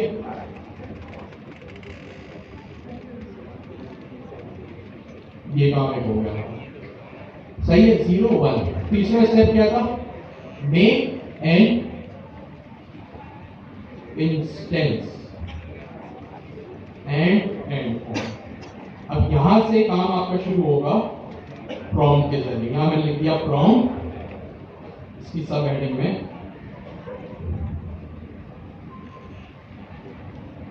प्रॉम्प्ट वर्क। ठीक है, अब आप लोग क्या करें? क्लास में तो आप लोग ऑफकोर्स हैं, जाहिर सी बात है, घर जाने दूसरे 10 कामों में लगते हैं, थोड़ी बहुत चीजें जहन से निकल जाती है। कोशिश करें इसको देख के काम करें, क्योंकि कल को जब आपके पास क्लाइंट आएगा ना, वो मीटिंग में तो हो सकता है, मीटिंग में आपको एक चीज समझा देगा। जाहिर सी बात है, मीटिंग के बाद कुछ चीज डॉक्यूमेंट होनी चाहिए, जिसको कहते हैं मिनट्स ऑफ द मीटिंग, या कोई भी प्रोजेक्ट आपको करना है तो वो उसका डॉक्यूमेंट बना के देगा। तो जब आप क्लाइंट के साथ काम करेंगे ना, चाहे वो लोकल हो इंटरनेशनल हो, वो आपको इसी तरह डॉक्यूमेंट बना के देगा।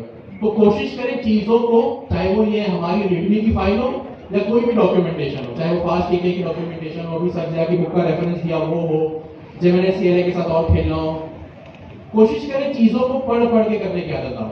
अब चाहे वो खुद आप इस जेमिनी से क्यों ना पूछे, ये जो आपके टर्मिनल में इंटीग्रेट है ना, कोई एरर है, कोई आपको समझ ना आए चीज, किसी से पूछ लेना। जैसे सपोज करें अभी हमने डिस्कस किया ना डेकोरेटर, आपको नहीं समझ में आएगी मेरी बात कि डेकोरेटर क्या होता है, या आपके जहन में कच्ची पक्की डेफिनेशन है कि डेकोरेटर क्या होता है, किसी जेमिनी सीएलए से पूछ लो व्हाट इज द डेकोरेटर, या explain the syntax as I am a beginner in fast API, इसी से पूछ लो, बता देगा वो, क्या मुश्किल है।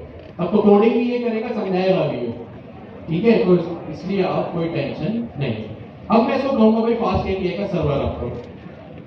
अब मैं इसको लिखूंगा now your task is to spin up, spin up का मतलब सर्वर रख करो, बस षष्ठी वाले में, spin up the fast API server. एक और चीज मैं इसको लिख दूंगा, make sure to include dash dash reload flag in your command। इसको मैंने फाइल कर दिया।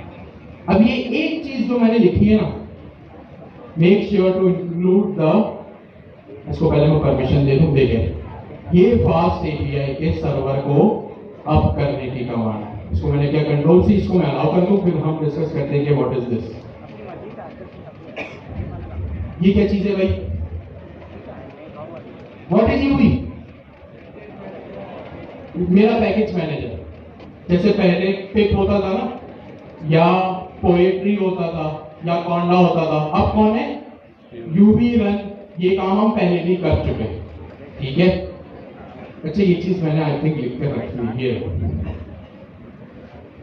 मैंने पहले लिख ली फास्ट एपीआई का। अब क्योंकि आप लोग फास्ट एपीआई भी सीख रहे हैं, फास्ट एपीआई का आपने इनिशियलाइज कर लिया, एक सिंपल एक अदद आपने क्या किया, उसका एंड पॉइंट क्या बना लिया, एक अदद उसका एंड पॉइंट भी बना लिया। अब एक और चीज, अब ये काफी टेक्निकल, हल्की फुल्की टेक्निकल है, नॉट काफी टेक्निकल, बट क्लास को इंटरेस्टिंग बनाना, वरना वही बोरिंग थ्योरी पढ़नी पड़ती है। अब आप लोगों को खैर है, मुझे खुद नींद आती है, तो मैं आप लोगों को क्या बोलूं।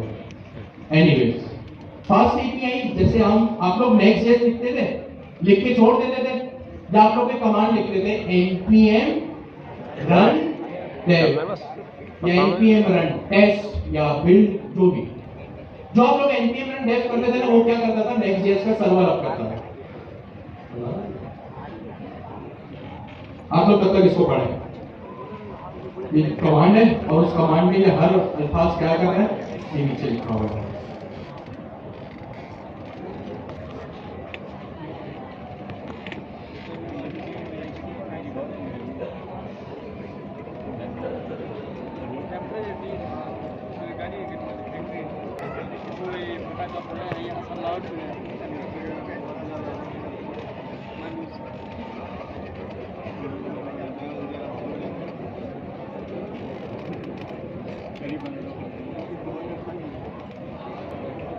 तो एक चीज जाहिर सी बात है, एज अ डेवलपर सारी बातें पर सारा फोकस है। एज अ डेवलपर अब कोडिंग कौन कर रहा है, डेवलपर कौन हो गया है, आपका जेमिनी सीएलआई या क्लाउड कोड।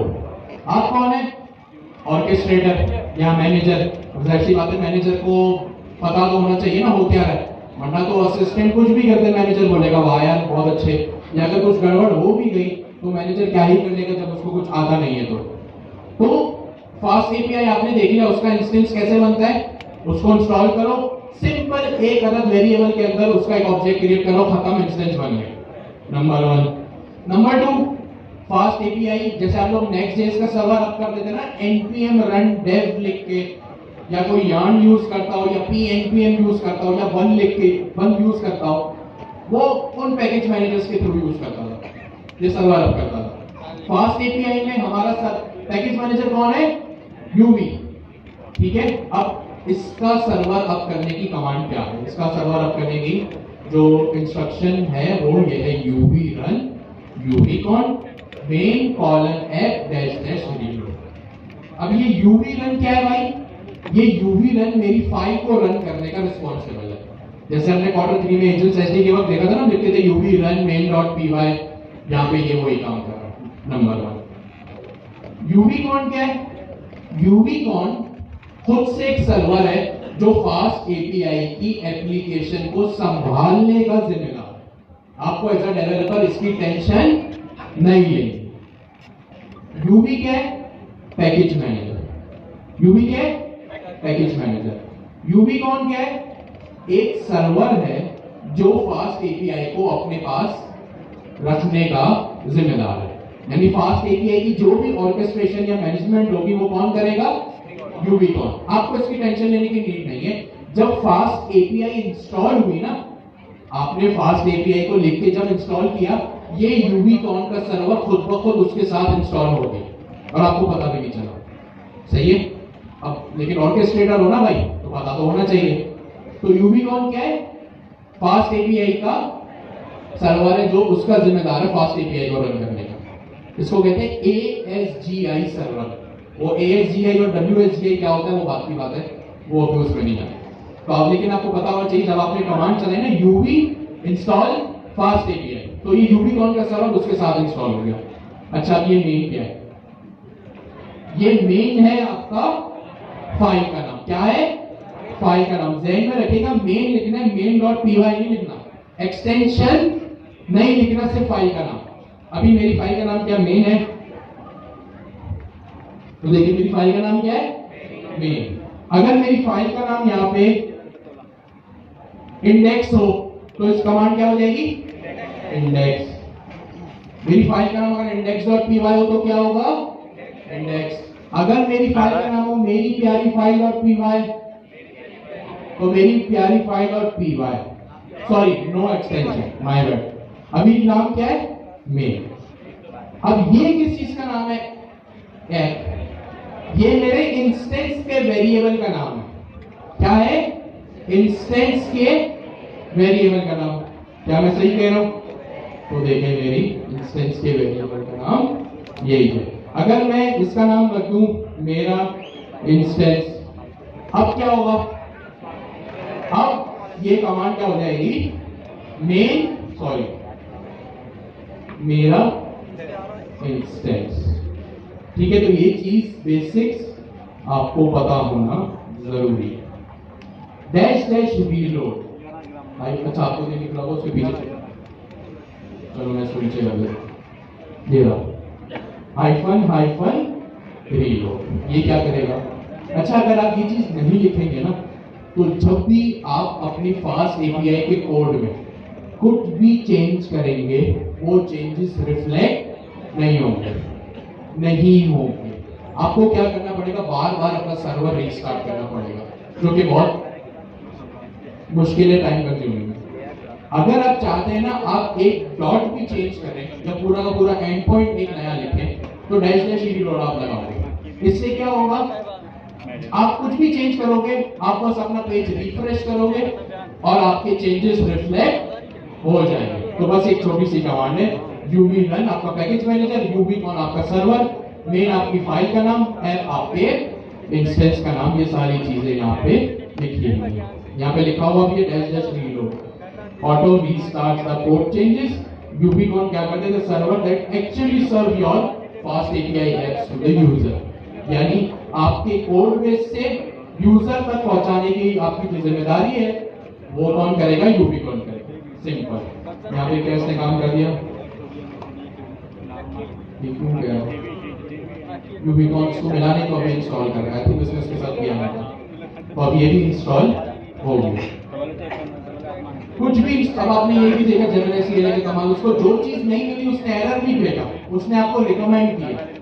तो ये जेमिनी सीएलआई का भी एक कमाल है। आप लोग दो चीजों एक साथ लेके चले, एक अपने प्रॉम्प्ट के स्किल्स और एक अपने फास्ट एपीआई के स्किल्स।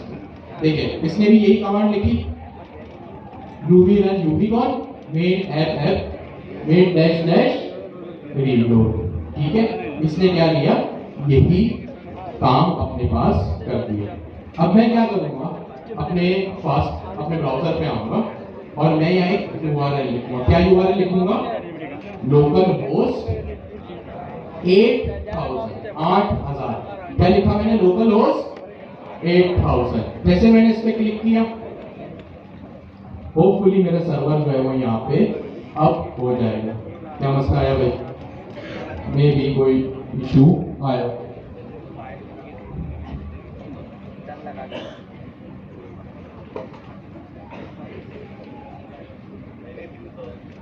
अच्छा, ये अभी भी चला रहा है मेरे दिमाग में।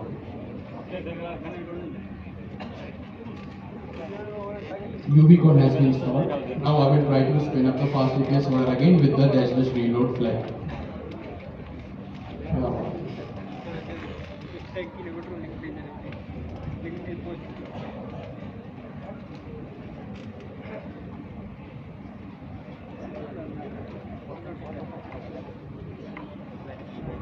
ठीक है, देखते हैं। वैसे ये कर देगा, अभी पता नहीं क्यों टाइम लगा रहा है। अच्छा, इंटरनेट स्लो है, ठीक है। मैं इसको रिफ्रेश करता हूँ। अगर ये नहीं करता हम अपने हाथों से सर्वर को ऑफ कर लेंगे ताकि एटलीस्ट हमें एक आइडिया हो जाए। अभी 2 मिनट ले चुका है, 10-20 सेकंड और इंतजार करते हैं, वरना हम अपने हाथ से ही सर्वर ऑफ करेंगे।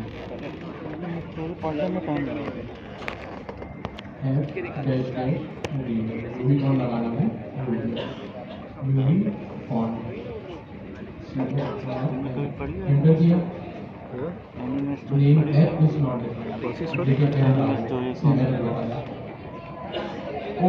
मैं तो मेरा इंस्टेंस कर रहा हूँ। क्या टाइम है?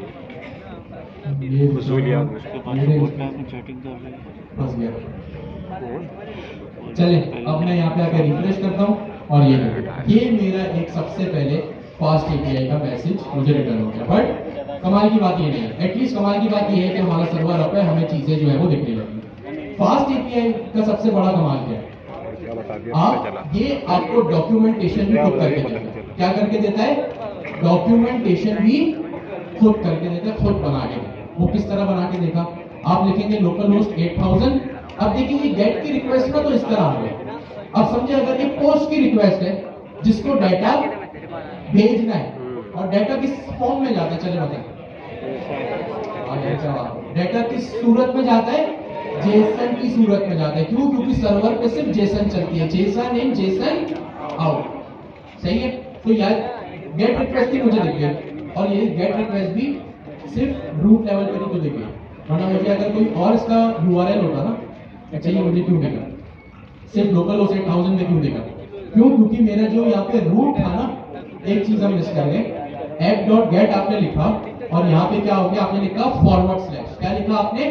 Forward slash. फॉरवर्ड स्लैश का क्या मतलब होता है? Home page. आप लोग ने नेक्स्ट.जेएस में काम किया है ना, आपने लिखा होगा एंकर टैग href स्लैश, तो ये इसका मतलब यही है। अगर मैं इसको यहाँ पे लिख दूं स्लैश, स्लैश हमेशा रहेगा, ये कहीं नहीं जाएगा। यहाँ मैंने लिख दिया स्लैश वेलकम। अब अगर मैं इसको रिफ्रेश करूं ना, तो इसने क्या बोला? डिटेल नॉट फाउंड, यानी मेरा एंड पॉइंट इसको मिला ही। अब क्या होगा? मैं लोकल होस्ट 8000 लिखूंगा, वो तो हमेशा रहेगा। ये मेरा बेस URL है। क्या है? Base URL। मैं आगे लिखूंगा स्लैश वेलकम। जैसे मैंने स्लैश वेलकम लिखा, मुझे सेम मैसेज आ गया। सही है? एक चीज हमने ये देखी। दूसरी चीज हमने क्या देखी कि भाई जब भी डैश रीलोड लिखते हैं, मेरे लाइफ चेंजेस रिफ्लेक्ट हो जाते हैं। अभी भी देख लेते हैं। हेलो स्टूडेंट्स, मेक श्योर कीजिएगा आपका VS कोड भी ना ऑटो सेव पे ऑफ है, सेव हो रही है। अब मैं यहाँ पे आया, मुझे रिफ्रेश करना पड़ेगा, तो यहाँ पे क्या हुआ? ये हेलो स्टूडेंट्स मेरे पास रिफ्लेक्ट हो गया। एक मजे की बात, और जो सबसे बड़ा फायदा फास्ट एपीआई में, मैंने यहाँ लिखा लोकल होस्ट 8000 स्लैश वेलकम, तो ठीक है। मेरी गेट रिक्वेस्ट है ना, तो इस तरह ब्राउजर में मैं एक्सेस कर सकता हूँ। लेकिन व्हाट इफ अगर मेरी पोस्ट, डिलीट, पुट या पैच रिक्वेस्ट है, उसमें तो डाटा भेजना होता है। अब मैं क्या करूंगा? लिखूंगा स्लैश डॉक्स। किसने कहा? एंड्रेस करें। क्या बात है, जबरदस्त। मैं लिखूंगा slash docs, DOCS plural, not doc, DOCS। जैसे मैंने लिखा लोकल होस्ट 8000 स्लैश डॉक्स, मैंने इसका एंटर किया और आप देखेंगे ये इंटरफेस आपके पास खुल जाना चाहिए। ये इंटरफेस आपके पास आ गया। आपके पास ये इंटरफेस जब आएगा, ये एज अ डेवलपर आपकी नेक्स्ट लेवल जो है वो हेल्प करेगा। अब देखिए यहाँ पे क्या लिखा है? कौन सा मेथड है ये? गेट। इसका एंड पॉइंट क्या है? Slash welcome. इसने क्यों लिखा स्लैश वेलकम, क्यों? क्योंकि यहाँ पे स्लैश वेलकम लिखा होता। अगर मैं इसको लिखूंगा स्लैश, या मैं इसको रिमूव कर दूं, अब ये क्या हो गया, सिर्फ स्लैश हो गया। मैं यहां आया, दोबारा इसको रिफ्रेश किया, ये देखिए स्लैश वेलकम चला गया।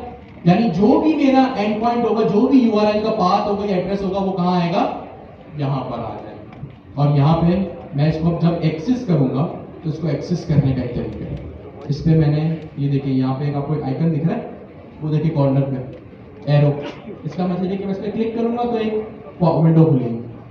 जैसे ये विंडो खुली तो मेरे पास सबसे पहले जो एक टास्क है ट्राई इट आउट का बटन, कोई भी रिक्वेस्ट हो, गेट, पुट, पोस्ट, डिलीट, मुझे इस ट्राई इट आउट पे क्लिक करना पड़ेगा, वरना आगे क्या करेगा, ये मेरी रिक्वेस्ट को एग्जीक्यूट नहीं करेगा। तो मैंने यहाँ लिखा ट्राई इट आउट, और यहाँ पे एक एग्जीक्यूट का बटन आएगा, फिर मुझे इस पे क्लिक करना पड़ेगा। ये सारी चीजें मैं हमारी उसमें नोटपैड में लिख दूंगा, पुश कर दूंगा, आपको हेल्प मिलेगी। और एक जीनियस तो आप है, ये काम तो आप लोग भी कर लेंगे। कैंसिल किया, दोबारा करते हैं। सबसे पहले क्या क्लिक करेंगे आप, ट्राई इट आउट पे क्लिक किया, नीचे एक एग्जीक्यूट का बटन आएगा, आपने इस पे क्लिक किया तो देखिए मेरे पास यहाँ पे कुछ डिटेल्स आ रहे हैं। रिस्पॉन्स बॉडी में क्या आ रहा है, सबसे पहले कोड। कोई बता सकते हैं 200 क्या होता है? स्लो सबके लिए सवाल है, जो बेचारे स्लो सोच रहे हैं उनको टाइम। 200 क्या होता है? स्टेटस कोड होता है। जैसे हमारे पास होता है ना, आपने अक्सर देखा होगा, आपने कोई भी वेबसाइट पे विजिट किया, आपको एक रिस्पॉन्स कोड मिला 404 नॉट फाउंड, देखा है? वो 404 का क्या मतलब होता है कि भाई जो आप रिक्वेस्ट कर रहे हो वो एग्जिस्ट ही नहीं करता। तो यहाँ आपने लिख लिया, इस तरह और भी कोड्स होते हैं। आप यूजर की तरफ से कोई मसला हो तो 400 वाले कोड जाते हैं, सर्वर की तरफ से कोई मसला हो तो 500 वाले कोड जाते हैं। ये बात ध्यान में रखिएगा, बस ये याद रखना। यूजर की तरफ से मसला कौन सा कोड जाएगा, 400 या फिर आगे कुछ भी, 400, 1, 2, 3, 4, 5 जो भी। सर्वर की तरफ से कोई मसला हो तो कौन सा एरर आएगा, 500। अब कोई चीज अगर सक्सेस है तो 200 समथिंग, 201, 2, 3 जो भी। तो यहां देखिए रिस्पॉन्स बॉडी में क्या आ गया, एक लिस्ट आई या डिक्शनरी आई, सोच के देख, डिक्शनरी आई। क्यों? ये वही चीज मुझे रिटर्न कर रहा है जो मैंने यहां पे लिखी हुई थी। अब मैंने यहाँ पे अगर इसको इस तरह लिखा, एक लिस्ट में या एक सिंपल स्ट्रिंग में मैंने लिख दिया हेलो या I am learning fast API, सही है? मैंने सिंपल स्ट्रिंग किया डिक्शनरी से। अब ये क्या हो गया, स्ट्रिंग। इसको रिफ्रेश किया, मैं यहां पे आ गया, सही है?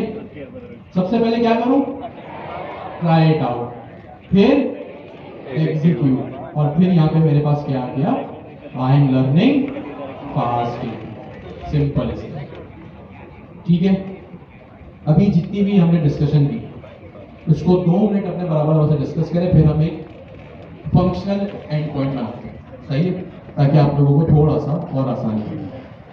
जेमिनी CLI की चीजें भी हमने देख ली कि भाई कब कहाँ कौन सी Gemini.md होती है, किसका क्या पर्पज होता है। फिर हमने अब क्या किया, अब क्योंकि हमें कोडिंग करनी है, हम प्रोजेक्ट बेस्ड लर्निंग किया करेंगे।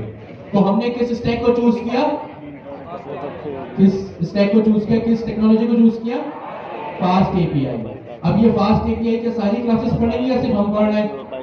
सिर्फ हम पढ़ रहे हैं, क्योंकि आप लोगों के बेसिक्स और मजीद क्लियर है। ये तो आपने देख लिया, जो भी पढ़ा कुछ भी नया नहीं था आपके, जैसे भाई फास्ट एपीआई की नई कमांड लिखने से, इसके सर्वर अप करने से, सही है? हर चीज आपने यूवी, वेरिएबल, क्लास, इंस्टेंस सब पढ़ा हुआ है।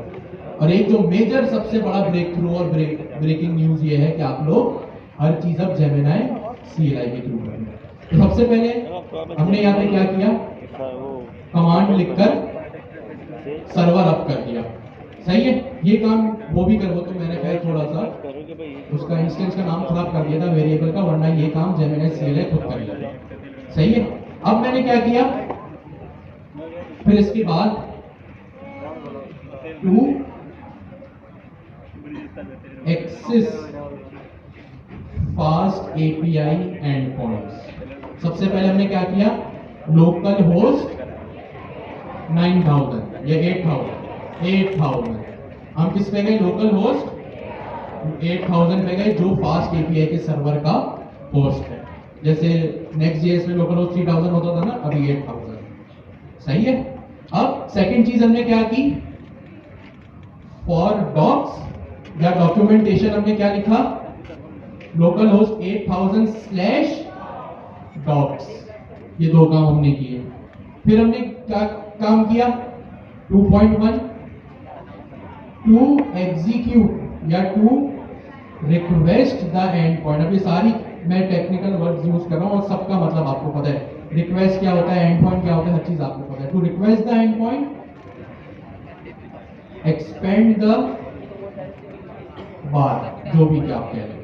2.2 में मैंने क्या लिखा, click on try it out. और फिर 2.3 में क्या लिखा हमने, क्लिक ऑन एग्जीक्यूट। सिंपल काम किया। गेट रिक्वेस्ट आप बना सकते हैं। ठीक है, ये काम मैंने, ये आप लोगों के साथ शेयर हो जाएगी। नो टेंशन, नो इश्यूज, पूरी की पूरी फाइल। बस आप लोग जहन में रखें कि हम किस तरह करते हैं। अब मैं काम करता हूं, एक और इससे बात करती हूँ। मैं लिखता हूं स्लैश क्लियर। मैं इसको स्लैश क्लियर करूंगा ना। अच्छा, ये उसमें फंसा हुआ है। खैर, अगर ये क्लाउड, अभी हमने जनरल सीएलए के इतने फायदे देखे, but still I would recommend कि भाई क्लाउड कोड बहुत बेहतर है। आप में से कोई बता सकते हैं कौन क्लाउड कोड यूज कर रहा है? हैंड रेज करें। अच्छा, कोई खर्चा नहीं कर रहा। नहीं, वो वाले कोई यहाँ पे टर्मिनल है। जैसे हम जनरल सीएलए यूज कर रहे हैं ना, कोई क्लाउड कोड यूज कर रहा है? कल भी तो रात को भी नहीं मैं आया। यूज कर रहा हूँ।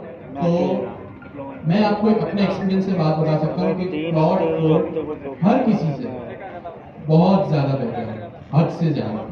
सही कहा होगा। अगर जेमिनी सीएलए से अभी अगर इतने इंप्रेस हो रहे हैं ना कि एज अ बिगनर उसने पूरा फास्ट एपीआई लिख के दे दिया आपको, तो क्लाउड कोड और बेहतर है। रात को 5 बजे हम एक काम करते हैं, इसको यहाँ से क्विट करते हैं या इसको हम खुद ही क्विट करें तो लिखते हैं जेमिनी। मेरे 3 हफ्ते से ये टोपियां दे रहे हैं, मैं खुद ही निकल गया। और यहाँ पे हम एक काम ये करते हैं कि मैं इसको कहता हूँ make a variable name bank balance. ठीक है, मैं आपसे अपना और काम करवा रहा हूँ। या make a variable name bank balance. सही है। मैंने क्या कहा, एक वेरिएबल बनाओ जिसका क्या नाम है, bank balance. Keep the value 50,000। सही है। इसकी क्या वैल्यू है, 50,000। सही है। फिर मैंने इसको बोला create a post and point in which I am capable of depositing the amount। सही है। ये मैंने इसको यहाँ पे लिख के दिया। अब आप, अच्छा एक और चीज लिखी, यहाँ मैंने इसको लिख दिया 1, यहाँ मैं लिखा 2, यहाँ मैं लिखा 3। मैं इसको बुलेट पॉइंट्स में दे रहा हूँ। आप कोई और मेथड भी अगर चूज करना चाहें आप कर सकते हैं। Create a post and point in which I am capable of depositing the amount. क्या नहीं दिया? Make sure to update my bank balance after depositing। नहीं तो क्या ठीक है। दिया ये बताना। एक काम आप ये कर सकते हैं कि आप इसको इस तरह हर चीज लिख के बता सकते हैं। दूसरा काम आप ये कर सकते हैं कि जेमिनी सीएलए को टेस्ट करने के लिए एज ए यूजर आपको पता है ना, अगर आप डिपॉजिट कर रहे हैं मतलब अपने अकाउंट में पैसे जमा करवा रहे हैं, तो जो भी आपका बैंक बैलेंस होगा उसमें वो अमाउंट ऐड हो जाएगी। आप जेमिनी सीएलए को टेस्ट भी कीजिए कि आपने डिपॉजिट में ये सारी चीजें लिखे बगैर इसको कहा कि डिपॉजिट का जरा सा मुझे एंड पॉइंट बना और टेस्ट करें कि जेमिनी सीएलए कितना एक्सपर्ट है, और फिर उसको कहो कि विड्रॉल का भी जो है वो एक एंड पॉइंट बना के दे, और फिर टेस्ट करें कि जेमिनी सीएलए क्या करे। एक आपके सिंपल प्रॉम्प्ट और एक आपके ये डिटेल प्रॉम्प्ट। अब आप क्या करेंगे, आपके पढ़ने का तरीका जो आप लोगों ने होमवर्क का फॉर्म मैंने आप लोगों को दे दिया, वो अभी मैं होमवर्क भी दूंगा। और अब आपको एक अपने पढ़ने का तरीका थोड़ा सा ये भी चेंज करना है कि आप लोगों को जो है ना एक ऑब्जर्व भी करना है अपने एलएलएम के रिस्पॉन्स को। भाई अगर आपसे कोई पूछे कि आपका दोस्त कैसा है, तो आप लोग किस बेसिस पे उसको जवाब देंगे अगले बंदे को? जब आपने अपने दोस्त को हर एंगल से ऑब्जर्व किया। क्या किया? ऑब्जर्व किया, उसको हर एंगल से देखा। इसी तरह अगर जैसे मैंने कह दिया ना कि क्लाउड कोड बहुत बेहतर है जेमिनी CLI से, तो जाहिर सी बात है मैंने उसके रिस्पॉन्स को, उसके काम करने के तरीके को ऑब्जर्व किया। जैसे पेरेंट्स टीचर मीटिंग होती है, आपके टीचर आपको उसी वक्त रिमार्क्स देती ना जब उसने आपको ऑब्जर्व किया पूरे सेमेस्टर। तो आपको क्या करना है एज अ ऑर्केस्ट्रेटर, अपने एलएलएम के रिस्पॉन्स को ऑब्जर्व करना है। और जो भी आपके तरीके थे काम करने के, और जो भी हमने अभी प्रॉम्प्ट इंजीनियरिंग में पढ़ा कि भाई जब डिटेल एक कॉम्प्लेक्स प्रॉब्लम हो तो जब अपने एलएलएम को डिटेल प्रॉम्प्ट दो। उस वक्त शायद मैंने कह दिया, आपने सुन लिया, एक आदमी हमने एग्जांपल भी हर चीज के साथ डिस्कस की। बट अब आप जब खुद कोड करने बैठेंगे ना, तो आपको जो है वो ये चीज ख्याल में आएगी कि हाँ अब वो पढ़ा था तो अब ये काम यहाँ पे इस तरह का। अब ये विड्रॉल और डिपॉजिट एक स्ट्रेट फॉरवर्ड टास्क है। हो सकता है जेमिनी CLI या गड़बड़ कर दे, हो सकता है भाई इतना स्ट्रेट फॉरवर्ड टास्क है, जेमिनी को पता हो प्लस माइनस ही तो करना है। और आपको ये भी पता है कि विड्रॉवल और डिपॉजिट या withdrawal to be more specific उसी वक्त आप करते हैं जब आपका बैंक बैलेंस की अमाउंट आपके विड्रॉवल की अमाउंट से ज्यादा हो। अगर आपके पास 50,000 है और अगर आप कह रहे हैं कि नहीं भाई मुझे 60,000 निकाल दो, तो किस तरह होगा? फिर आप ये देखें, एक काम से ये भी करवा कि जब आपने विड्रॉवल कर लिया, 50,000 आपकी बैंक बैलेंस था, 20,000 आपने विड्रॉल कर लिए, 30,000 सही है। अब अमाउंट कितनी हो गई? 30,000। 50 में से 20 में कितने बचे? 30। अब आप उसी वक्त फौरन से एक और पोस्ट रिक्वेस्ट करें, सही, और देखें कि क्या अब भी उसने उस ग्लोबल वेरिएबल को अपडेट किया या नहीं। तो फिर आपको वो, या उसने 50,000 ही रखा। ये सारी चीजें जो है ना आपको यहाँ पर इस तरह हेल्प करेंगी एज अ डेवलपर, और एज अ AI असिस्टेंट या मैनेजर आपको अपने असिस्टेंट से किस तरह बात करनी। क्या आपको एक्सप्लिसिटली इन सब चीजों के, इन सब मेथड्स के प्रॉम्प्ट्स देने पड़ रहे हैं या नहीं? वो खुद इतना इंटेलिजेंट है कि वो इतने बेसिक से प्रॉब्लम्स को सॉल्व कर रहे हैं। फिर एक और चीज, बैंक ट्रांसफर। बैंक ट्रांसफर में क्या होता है? यूजर A यूजर B को पैसे ट्रांसफर करता है। अगर मैं अली हूँ, मेरे बराबर में अहमद है, मैं अगर अपने बैंक बैलेंस में से इनको 20,000 रुपए ट्रांसफर करूं, तो उसूलन क्या होना चाहिए? मेरे बैंक बैलेंस में से वो अमाउंट डिडक्ट होनी चाहिए, इनके बैंक बैलेंस में वो अमाउंट प्लस होनी चाहिए। और यहाँ मल्टी यूजर है, तो देखें क्या आपका, अब यहाँ आपका बड़ा एक्सटेंसिव टेस्ट होगा आपके प्रॉम्प्ट लिखने में कि भाई आपको अपने फास्ट API के सर्वर को बताना पड़ेगा हर चीज। अभी जो आप करेंगे ना वो अभी यहाँ पे यहीं पे करेंगे। अभी आपको कोई फैंसी स्ट्रीमलेट या नेक्स्ट.js की UI नहीं बनाना। आप बनाना चाहें मोस्ट वेलकम, आपको कोई पाबंदी नहीं, लेकिन बस अपने प्रॉम्प्ट इंजीनियरिंग और फास्ट API को थोड़ा सा सॉलिड करने के लिए आप इस चीज को बनाएं। तो पोस्ट रिक्वेस्ट एक सिंपल सी प्रॉम्प्ट, मैंने आपको ये पोस्ट रिक्वेस्ट का दिया, सही है। ये पोस्ट रिक्वेस्ट का प्रॉम्प्ट मैं आपको दे दूंगा, बाकी सारे प्रॉम्प्ट्स आपको खुद करने हैं। और आपका मेन होमवर्क क्या है? अब एक चीज चले मैं आपको बता रहा हूँ, तो फास्ट API थोड़ा नया है ना। एक चीज अभी आपने जब लिखा ना app.get, पोस्ट में क्या होगा? @app क्या होगा भाई? 4:30 उसके लाइट को चली जाती है। app.post/deposit बस। तब आगे तो ये सारे फंक्शन आप खुद बनाना, ठीक है। तो ये एक चीज आपको पता होना चाहिए। चलिए मैं यहीं तक रखता हूँ। प्रॉम्प्ट मैं आपको प्रोवाइड कर दूंगा। आपका होमवर्क क्या है कि आपने सबसे पहले क्या करना है, इस एक ऑथेंटिकेट का एंड पॉइंट बनाना है, सही है। आप यहाँ क्या करेंगे, जैसे अभी चले बनाऊँ अभी है ना, /ऑथेंटिकेट सही। अब आपका जो भी नाम है, सही है, मैं आपको पूरा होमवर्क डॉक्यूमेंट करके दे दूंगा, पहले सुनिए करना है। आपने क्या करना है, एक ऑथेंटिकेट का एंड पॉइंट बनाना है जिसमें यूजर को वेलकम हो।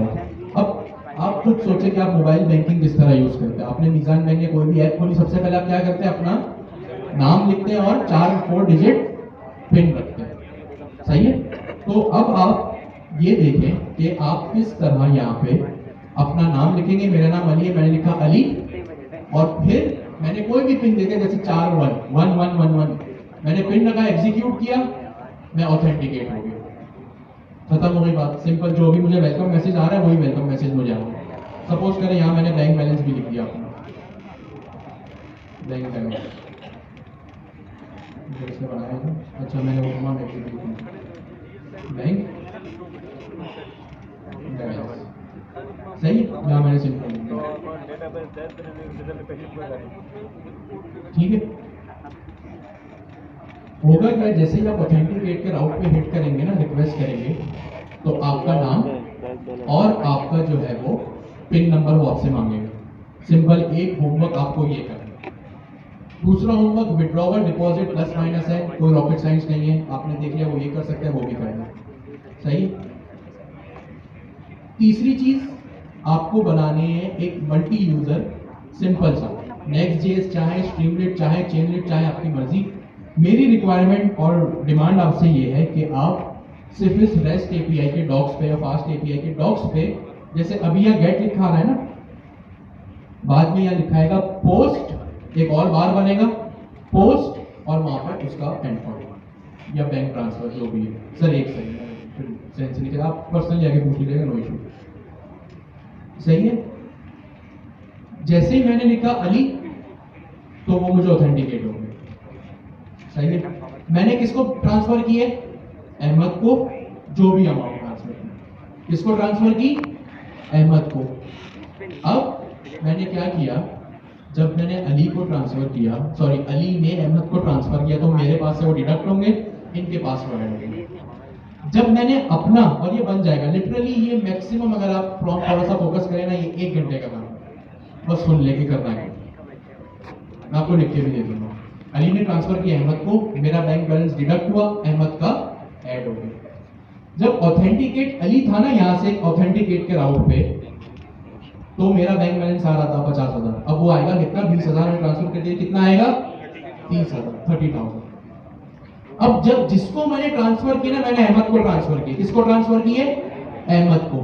अब जैसे ही मैंने ट्रांसफर कर दिया ना, मैं ऑथेंटिकेट के राउट पे दोबारा आऊंगा, सही है। मैं अब लॉगिन करूंगा अहमद के नाम से, पिन कोई भी हो, पिन का मसला नहीं है, पिन ना भी हो तो चलेगा, लेकिन डाल दीजिए 4 डिजिट ही तो है।